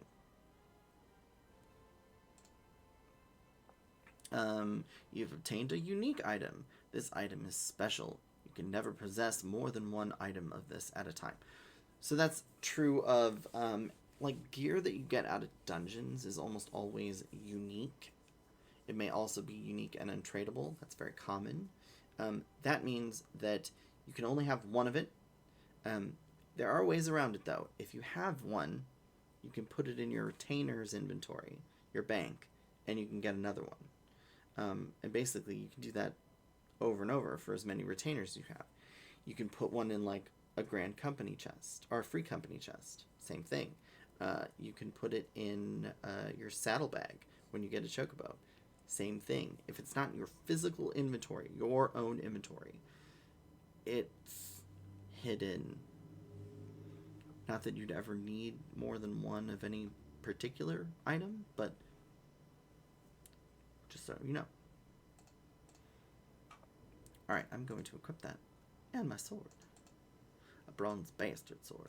And now, okay, let's find a nice space for us to zoom in on. Isn't that a fancy little thing? And I've got my little eye patch. Isn't that cute? And it matches the gloves pretty well. So now all I need is my legs and my feet. Oh, and this bronze piece. So one of the nice things is you can literally sell that to any vendor. Now, is there a vendor nearby? Why, yes, there is. This guy.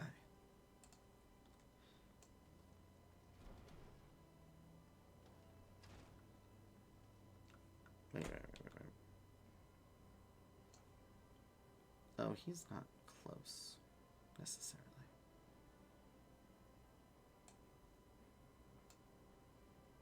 What all is this? Two. Anything new over here? Doesn't look like it. Actually, you know what? I said we were done. And we are. I'm going to teleport to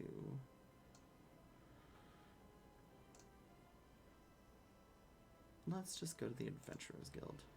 That'll be a nice place to, like, be for next time. Just stand right here. Alright. Well, that was very productive. We got a new weapon skill. This one deals an attack to all nearby enemies, which is nice. It's instant. 2.5 minute recast. Or 2.5 second recast. So that's good for wide enemy. An area of effect, as it were. So when we turn these in, we'll get our boots and our legs, and that will put us in very good position for finishing off the main scenario quest, progressing forward. I think it's literally the next quest after that. We'll have to have each item selected. So we're in good shape, and that will end the stream. Thank you all for watching. Bye.